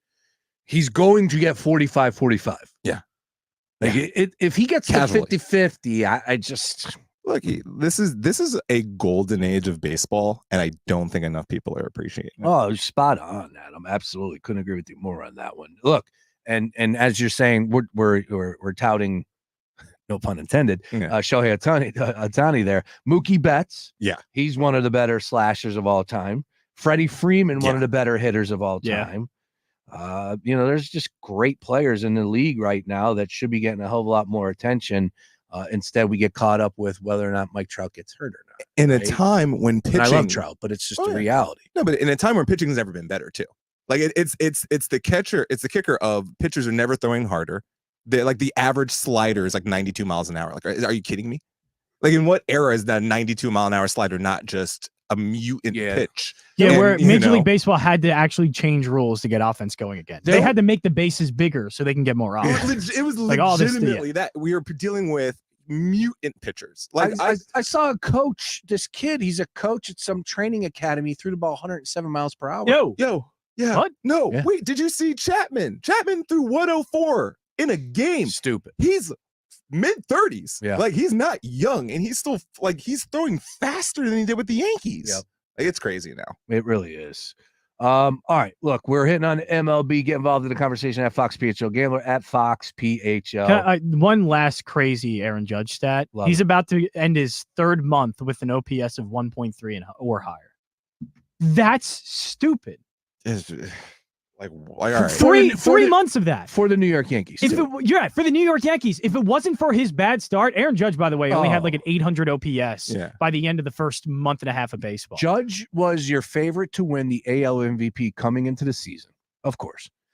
And then he dropped off as low in May the 13th. He was 20-1 plus 2,000. He got that low to win. Yes. Yeah. Wow. And who was it? Gunner from Henderson? Yeah, I think it was Gunner Henderson. Started off really hot. Favorite. I mean, he was the favorite. And then Judge now is like minus 1,600 to win the MVP. It just it really kills me because, you know, look, it was there for the taking. And I just at that point in time, I don't know if I was believing that he was going to turn it around. He's not only turned it around, he might. Is this a career year for him? We had the home runs. The home runs. Because he's got to get close to, what was it, 62? Yeah, he's got to get close to that. But I think he's on pace to get close to that. This might be his. And the home runs are one thing. I think this might be his best overall season. I think we are getting close to that territory. This man's going to moonwalk into the Hall of Fame. Yeah. Oh, like, yeah. He's going to moonwalk into the Hall of Fame. You know, funny story, Adam. Many shows ago, we were talking about unicorns in sports, and I just said, you know, don't water down that topic, that saying. I know. I really had to try and convince you that Aaron Judge. And Jansen was saying Judge. This is before the home run season. Yeah. This was. He's like, no, man. I'm telling you, he's a unicorn because he could play the position outfield. You could put him in center field, and look what he's doing. He's like 6'8", 270, 280. No, this is a mammoth human being that is hitting for average, on base, power, and a great player in the outfield. Like, it's everything. This guy can even steal some bases, I think. Like, it's everything. And he also has personality in New York, of all places. I know. He does seem to handle, I mean, it's easy to handle New York when you're winning, baseball like that. But still, he seems to handle it pretty well. He's got a good head, you know, on his shoulders. I think look, as a Phillies fan, don't like it. As a fan of the game of baseball, nothing to hate about Aaron Judge. No. It is pretty wild to see two players like Judge and Ohtani at the same time. Oh my God. It's wild to see that. Oh man, no. All right, plenty to discuss coming down the home stretch here. Other side, we definitely have to mix in some NFL. I got some fantasy conversation I want to get into. Plus, NFL preseason trends that will make you say, "Whoa!" Yeah, I got some of those on the other side. I know you might not be a sicko wagering on the preseason. No, I need to know. I want to bet on some preseason. I got one that you might go, oh, I need to get some action this weekend, preseason week 3. It's the Daily Ticket. Adam Booth, John Jansen, Sean Brace. More after this. Fox Sports Radio, The Gambler. Now, total traffic for Philadelphia. Heads up, we've had a crash on the eastbound Schuylkill Expressway as traffic crawling the Blue Route to Glavin where the left lane is blocked. Watch for delays westbound University Divine and Boulevard out to Glavin. Divine Expressway westbound back to Broad to the Schuylkill. Eastbound tied up Schuylkill to 95. 95 northbound Jefferson the Vine Expressway up to Bridge. Southbound heavy Cotman to Bridge and Ridley Park to 320. Lays on the Blue Route southbound Broomall to Media Swarthmore. While Whitman Jan into New Jersey down to 42 south of 55. Larry Totella, total traffic. Bank of America has powerful digital solutions for local and global businesses, so you can make every move matter. Visit bankofamerica.com/banking for business to learn more. Bank of America N.A. Copyright 2024. Attention, if you owe money to the IRS, this is an urgent message. The IRS is cracking down by sending out heart-stopping letters, aggressively garnishing paychecks, seizing bank accounts, and putting liens on homes and businesses. They call it enforced compliance, and you better watch out because penalties and interest on unpaid taxes compound daily, making it seem impossible to ever get out of debt. Don't let the tax debt destroy your life. You need to call Optima Tax Relief, the #1 tax resolution firm. They're experts in the Fresh Start Initiative, one of the biggest breaks that the IRS has ever offered. If you qualify, you could save thousands. Optima's resolved over $1 billion of tax debt for their clients. A+ rated with the Better Business Bureau, they'll fight to get you the best deal possible. Call Optima now for a free consultation. Call 800-354-2840. 800-354-2840. 800-354-2840. Optima Tax Relief. Some restrictions apply. For complete details, please visit OptimaTaxRelief.com. Most wanted men in the world. We cloned his voice using AI. In 2001, Police say I killed my family and rigged my house to explode. Before escaping into the wilderness. Police believe he is alive. Join me. I'm going down in the cave. As I track down clues. I'm going to call the police and have you removed. Hunting. One of the most dangerous fugitives in the world. Robert Fisher. Do you recognize my voice? Listen on America's #1 podcast network, iHeart. Open your free iHeart app and search Missing in Arizona. In this week's Marketers Report, Dana Nussbaum, Executive Vice President, Worldwide Marketing at Warner Brothers Discovery, weighs in on regional audio marketing and the movies. Everything that we are doing is incredibly data-driven. We are getting signals in every single day about how specific audiences are performing. So although we're marketing at a very broad scale, and that does include specific local markets, that's really the beauty of iHeart's network. You're not serving the same message to a consumer in Nashville necessarily that you may be in New York. You have the ability to be very specific and very personalized, but at a tremendous scale. As the #1 audio company, iHeartMedia gives marketers access to all, from national to local, every audience, live conversations, trusted influencers, and the insights and data you need to grow. Not just a media company, iHeartMedia is your access company. If you're a marketer, go to iHeartResults.com.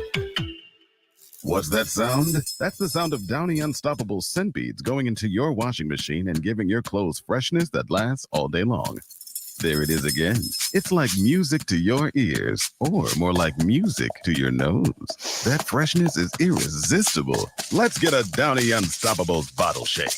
And now a sniff solo.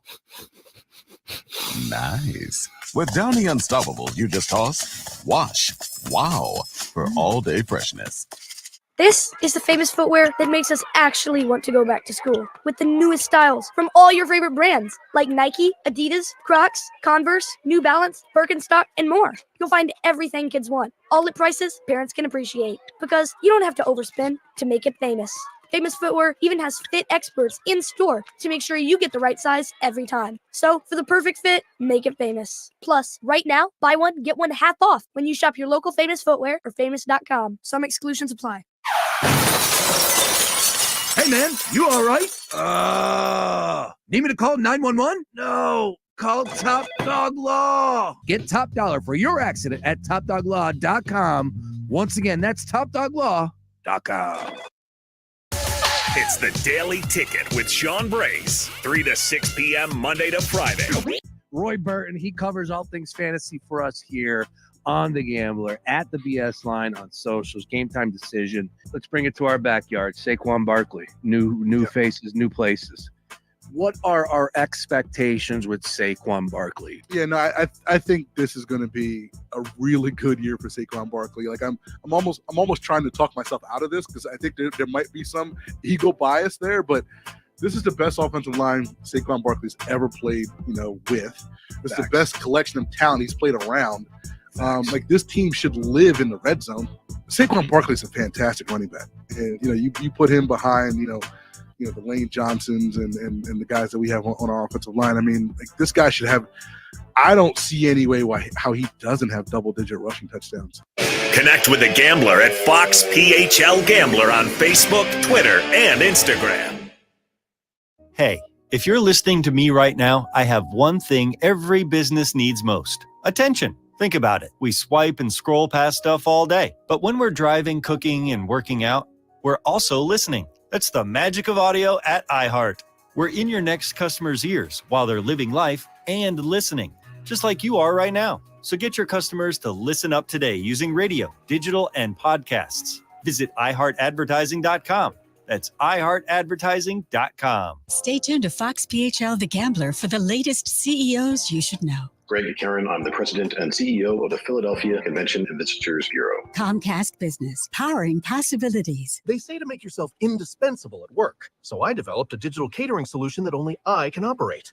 Okay, it's actually easycater.com. David! They love me because I, the director of catering logistics, not a real job, use EasyCater to get catering from all our favorite restaurants. Tight budget? No problem. Need vegetarian options? Gluten-free? Check and check. D-Man, you crushed lunch today. It was easy. EasyCater. EasyCater is your all-in-one tech platform for ordering food for work. Start your order at easycater.com. This year, Dell Technologies Back to School event is delivering impressive tech with an inspiring purpose. Learn how Dell is helping Computer Aid, whose work is helping solar community hubs with tech and AI literacy skills to empower remote, displaced, or disconnected communities around the world. Help Dell make a difference and shop AI-ready PCs powered by Snapdragon X Series processors at Dell.com/deals. That's Dell.com/deals. During their Back to School event, learn how Dell Technologies is helping underserved communities around the world. Make a difference with Dell and shop AI-ready PCs powered by Snapdragon X Series processors at Dell.com/deals. Action News meteorologist Peyton Domschke. Phillies expected to have one of the coolest overnight temperatures since June 1st. Temperature tonight falling back into the upper 50s. Some of the outlying areas, you're just around 50 degrees in general. We've got that decent breeze, mostly clear conditions through the overnight, and that sets us up for sunshine from the get tomorrow. So expect a lot of that for your Wednesday, but we'll mix in some clouds, especially starting around midday. Those are the fair weather cumulus clouds, and temperatures staying unseasonably cool, so that fall feel continues across the area with high temperatures for your Wednesday in the mid-70s. For your Thursday, still shy of 80 degrees. This report is sponsored by USPS Ground Advantage. Simple, affordable, reliable. Every business faces challenges, but shipping shouldn't be one of them. Turn shipping to your advantage with USPS Ground Advantage from the United States Postal Service. Learn how at USPS.com/advantage. USPS Ground Advantage. Simple, affordable, reliable. Christopher Chambers enlisted in the U.S. Navy and later graduated from SEAL training. He was conducting a nighttime raid on a ship that was illegally transporting advanced lethal aid from Iran to Houthi forces in Yemen when he died in the line of duty. Christopher was 37 years old. The Tunnel to Towers Foundation provided Christopher's wife and young daughter with a mortgage-free home. Help America's heroes and their families. Donate $11 a month to Tunnel to Towers at T2T.org. That's T, the number 2, T.org.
Oh, yeah. Live radio there. Hello, everybody. Sean Breaks, John Jansen, and Adam Booth with you here on a Tuesday. Jansen. Yo. What's going on with the birds? What do you mean? Jalen Hurts is having a Hall of Fame practice training camp. Yeah, well, we're putting that to the side. Everybody's got expectations through the roof, and that's fair, correct? Oh, 100% fair. That roster's too good not to have expectations. All right. Defensively, what are we talking about there? Where are the battles? Who's doing what? I think I saw against the Patriots some good linebacking play, which was surprising to me. Anything there for you on that one? Yeah, so I don't know if it's completely set on which Eagles linebackers are going to be good, but it feels like at certain points in training camp, you have at least heard something about one of them. And right now, it seems like we're hearing a lot about Nakobe Dean doing well. Correct. There was a time when Jeremiah Trotter Jr. was really good. In the first preseason game, he made noise.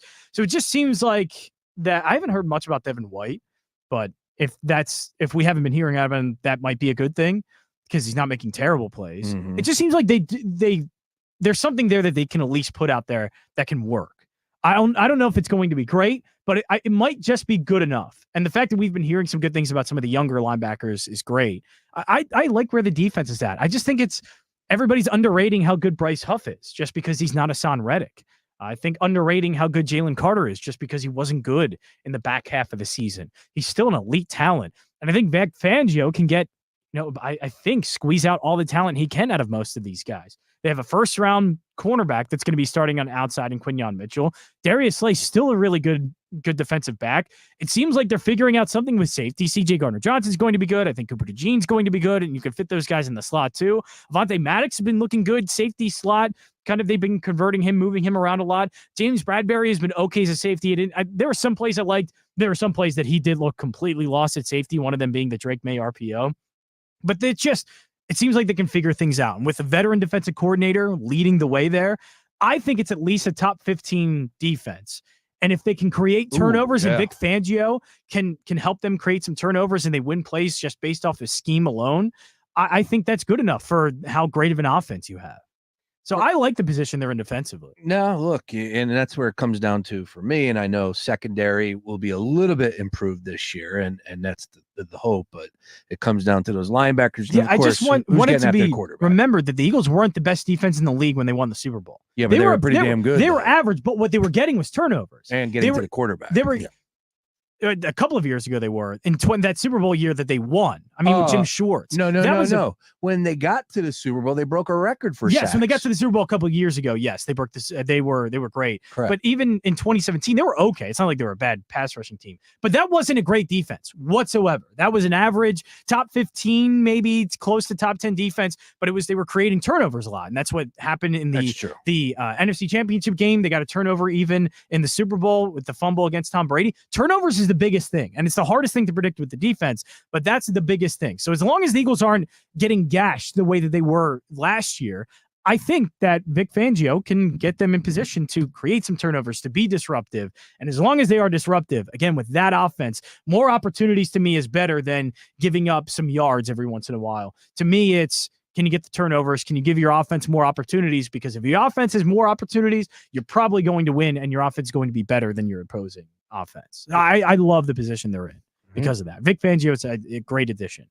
Adam Booth, you want to add anything to that? No, I think what you have right now is a more complete team than you had a couple of years ago. I think one of the glaring issues was your linebacker play was just not up to snuff.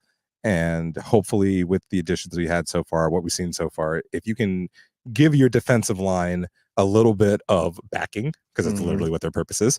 I think you're going to see an Eagles defense that can be truly dominating, and the secondary looks strong. I think a lot of those guys are even underrated on how good they can possibly be, and I think that's going to be the catalyst of this. I think offensively, there's a lot to expect of this team, but if they can put teams to sleep on defense even before Jalen Hurts gets onto the field, I think that's going to be really, really critical for their success this season. I like that. All right. Well, again, football season is here. We got college football action. All right. We are a couple days away from, of course, the NFL getting started, but we actually do have some college football with meaning, of substance going down this weekend. Looking forward to that. And if you missed a little earlier, Delaware State on their way out to Hawaii, they had a little bit of an issue catching their flight. How do you have a snafu? That was the quote. Snafu. First of all, I haven't said the word snafu and I don't even know. Yeah, I don't think I've used that word in a while. A snafu. I think we actually take for granted. Missing a 10.5-hour flight. I get it. Isn't what, like, I would not define that as a snafu. But there's a lot of moving parts to move an entire football team and the staff across the country. I mean, yes. To Hawaii. Yeah. Like, I think we take for granted how easy pro teams make that look and even college teams make that look. This is 100% true. And I feel, but also somebody gets paid a lot of money to do that. This is what I'm saying, and I feel really critically here. We're on the one part of the east of America that actually has trains. Yeah, you could have sent them to Wilmington. They could have hopped the train. Yeah, got to New York, changed trains, took the LIR, got right to JFK. I'm just saying, like, this has a lot of people you're putting on a train. And I'm being 100% when I'm saying this, but what I'm saying is this is obviously a watermark game for the Dell State program, right? Like flying all the way out to Miami for week 0, getting national attention, all of this, because again, we're going to talk about a lot of things, but there's going to be someone betting on this game. So you're going to have a lot of eyes on who doesn't game. Bet the late Hawaii game, especially the first one of the year. So I'm like, if I'm Dell State, I'm trying to make sure everything possible makes this go off without a hitch. And I think you left some variables here. Now, again, life happens. Life happens. I'm just surprised this doesn't happen more often. I truly am. I think because it doesn't happen more often should tell us that there might have been some issues. Like I feel, because here's the thing, there's a lot of teams that go to Hawaii. Hawaii plays regular season games against opponents all the time. They're not. What is that? What is Delaware State doing going all the way to Hawaii? Don't. That has to be the biggest cash grab, and that's what I'm saying. It has to be the biggest cash grab in program history. Like it has to be. There's no way that I'm saying to my student athletes, we're going to go 10 time zone or 10 hours, 6 time zones, 6 hours back. By the way, I have to recorrect myself. I said 7 hours earlier. It's 6 hours of a difference. I was right. You were right off the bat. I was just trying to be super smart. Adampedia came in too hot.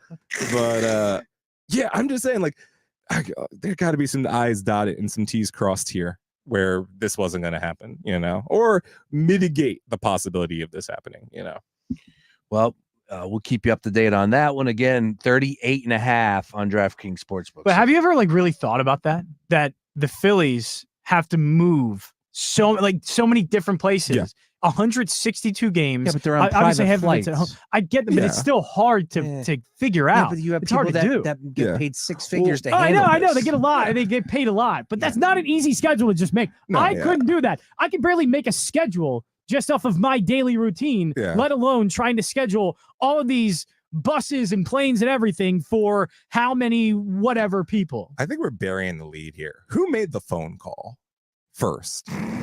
Did Hawaii call Delaware State and say, hey, you free? Oh, yeah, to come on out and play. Or did Delaware State say, hey, we will give you our bodies for your entertainment? Like, because I can't even imagine who was the connection point. Was there like an uncle? Was there like a dude who was in the administration said, hey, I'll call my buddy Rob out in Dover? Look, Hawaii's been kind of struggling, all right? So they just need a win, and Delaware State looks like a team we could beat. Well, I'm just saying they could have called anyone on the western side of the Mississippi. There was no team. Nope. They were like, nah, Montana State's busy that weekend. We couldn't get a flight out. Come one, come all, and get that money. So yeah, that's Delaware State. They're on their way out to Hawaii. It was supposed to be a little bit more of a vacay for those student athletes, but unfortunately, it's going to be a little bit of a cram session. Maybe there is some connection. Timmy Chang was a Philadelphia Eagle he's the head coach now. Okay. For Hawaii. Correct. He was a Philadelphia Eagle. So maybe he just went, what's the team we could beat? Oh, I remember that Delaware State team. No, I want him to call Lincoln. Like I want him to call the Golden Rams of Westchester. Like we can we call it a real program here? I want, honestly, Temple, get on the flight. What are you doing, Temple? Get on the flight. They're actually going to Oklahoma. Yeah, okay, fair. Fair. Villanova, get on the flight. Also, good luck, Temple. Penn, get on the Penn would not have had this happen. I was actually getting asked what the that. final score of that game might be, and I said 63-7 Oklahoma for Temple. Wow. Oh my!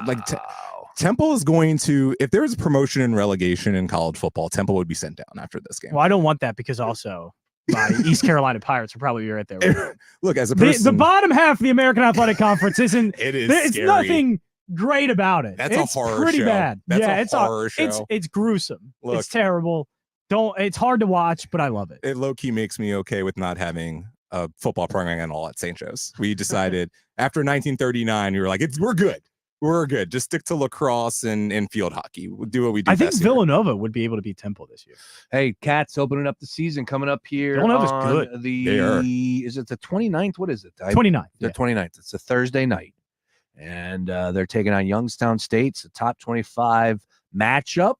How about that? Love that for them. Villanova's top 10 team, I think 6th, if I'm not mistaken there. So, of course, Youngstown State, a good program in their own right, and it's going to be a great way to kick off the season. Of course, catch all of the Villanova action right here on The Gambler and Villanova Sports Radio Network. All right. A trend that should have all of your attention in the preseason. Yes. If you listen to this show once preseason football got underway, I simply stated there's only one thing I will take, and I lied to you because I did take a spread. If I'm betting preseason football, it's always about the unders. Now, this year seems to be a little bit more as far as a payout is concerned than years past. We're talking 26-6 to the under this year, 12-4 in week 1, 14-2 to the under in week 2. How about that? 26-6. That's 78%. 78.8% to be exact. Oh, it's going to get even unders. worse in the third week because nobody's playing. But that's when the books come along and say, "Oh, yeah, you want to take those unders?" Right. Which majority of these numbers have been around the ballpark of 32, 30. Yeah, look, they're all still right there.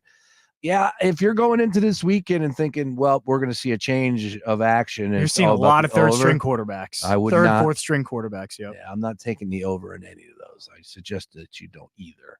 I don't even think you're going to see much of Tanner McKee for the Eagles. You would see Will Greer is going to get extended play. Kenny Pickett needs to play as much as possible, to be honest. I don't need to see any more. I forgot he was on the roster. Oh, man, he's brutal. Oh, man. Yeah, he's brutal. Kenny Pickett's awful. Like, Kenny Pickett is not. How do you get that far? If he really, I think there is a case to be made that if he didn't have that COVID year, he might not have ever played in the NFL.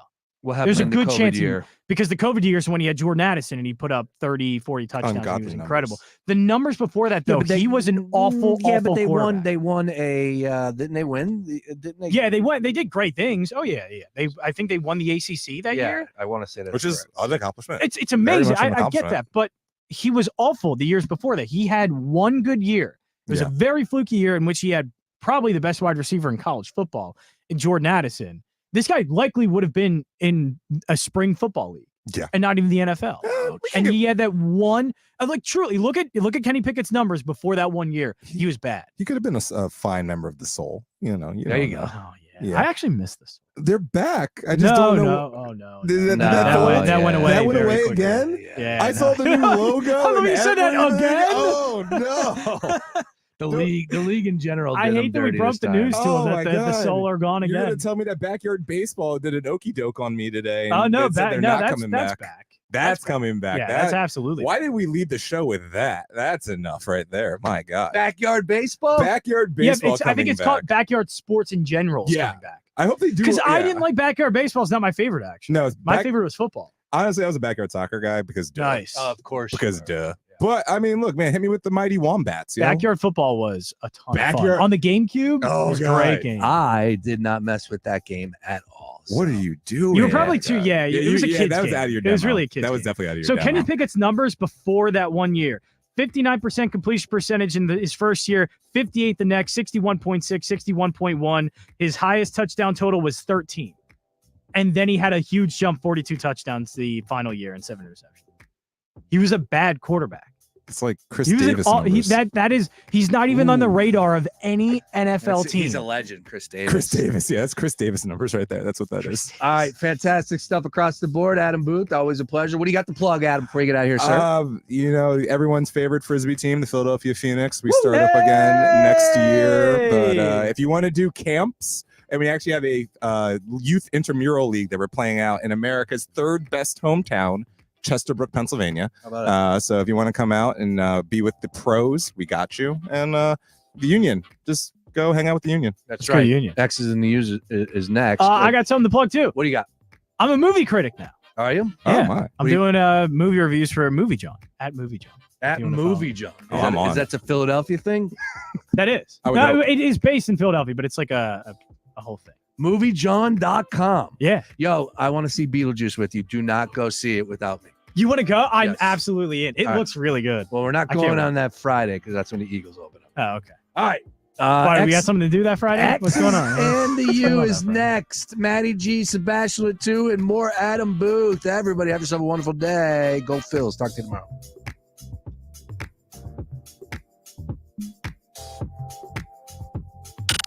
Fox Sports Radio, The Gambler. Now, total traffic for Philadelphia.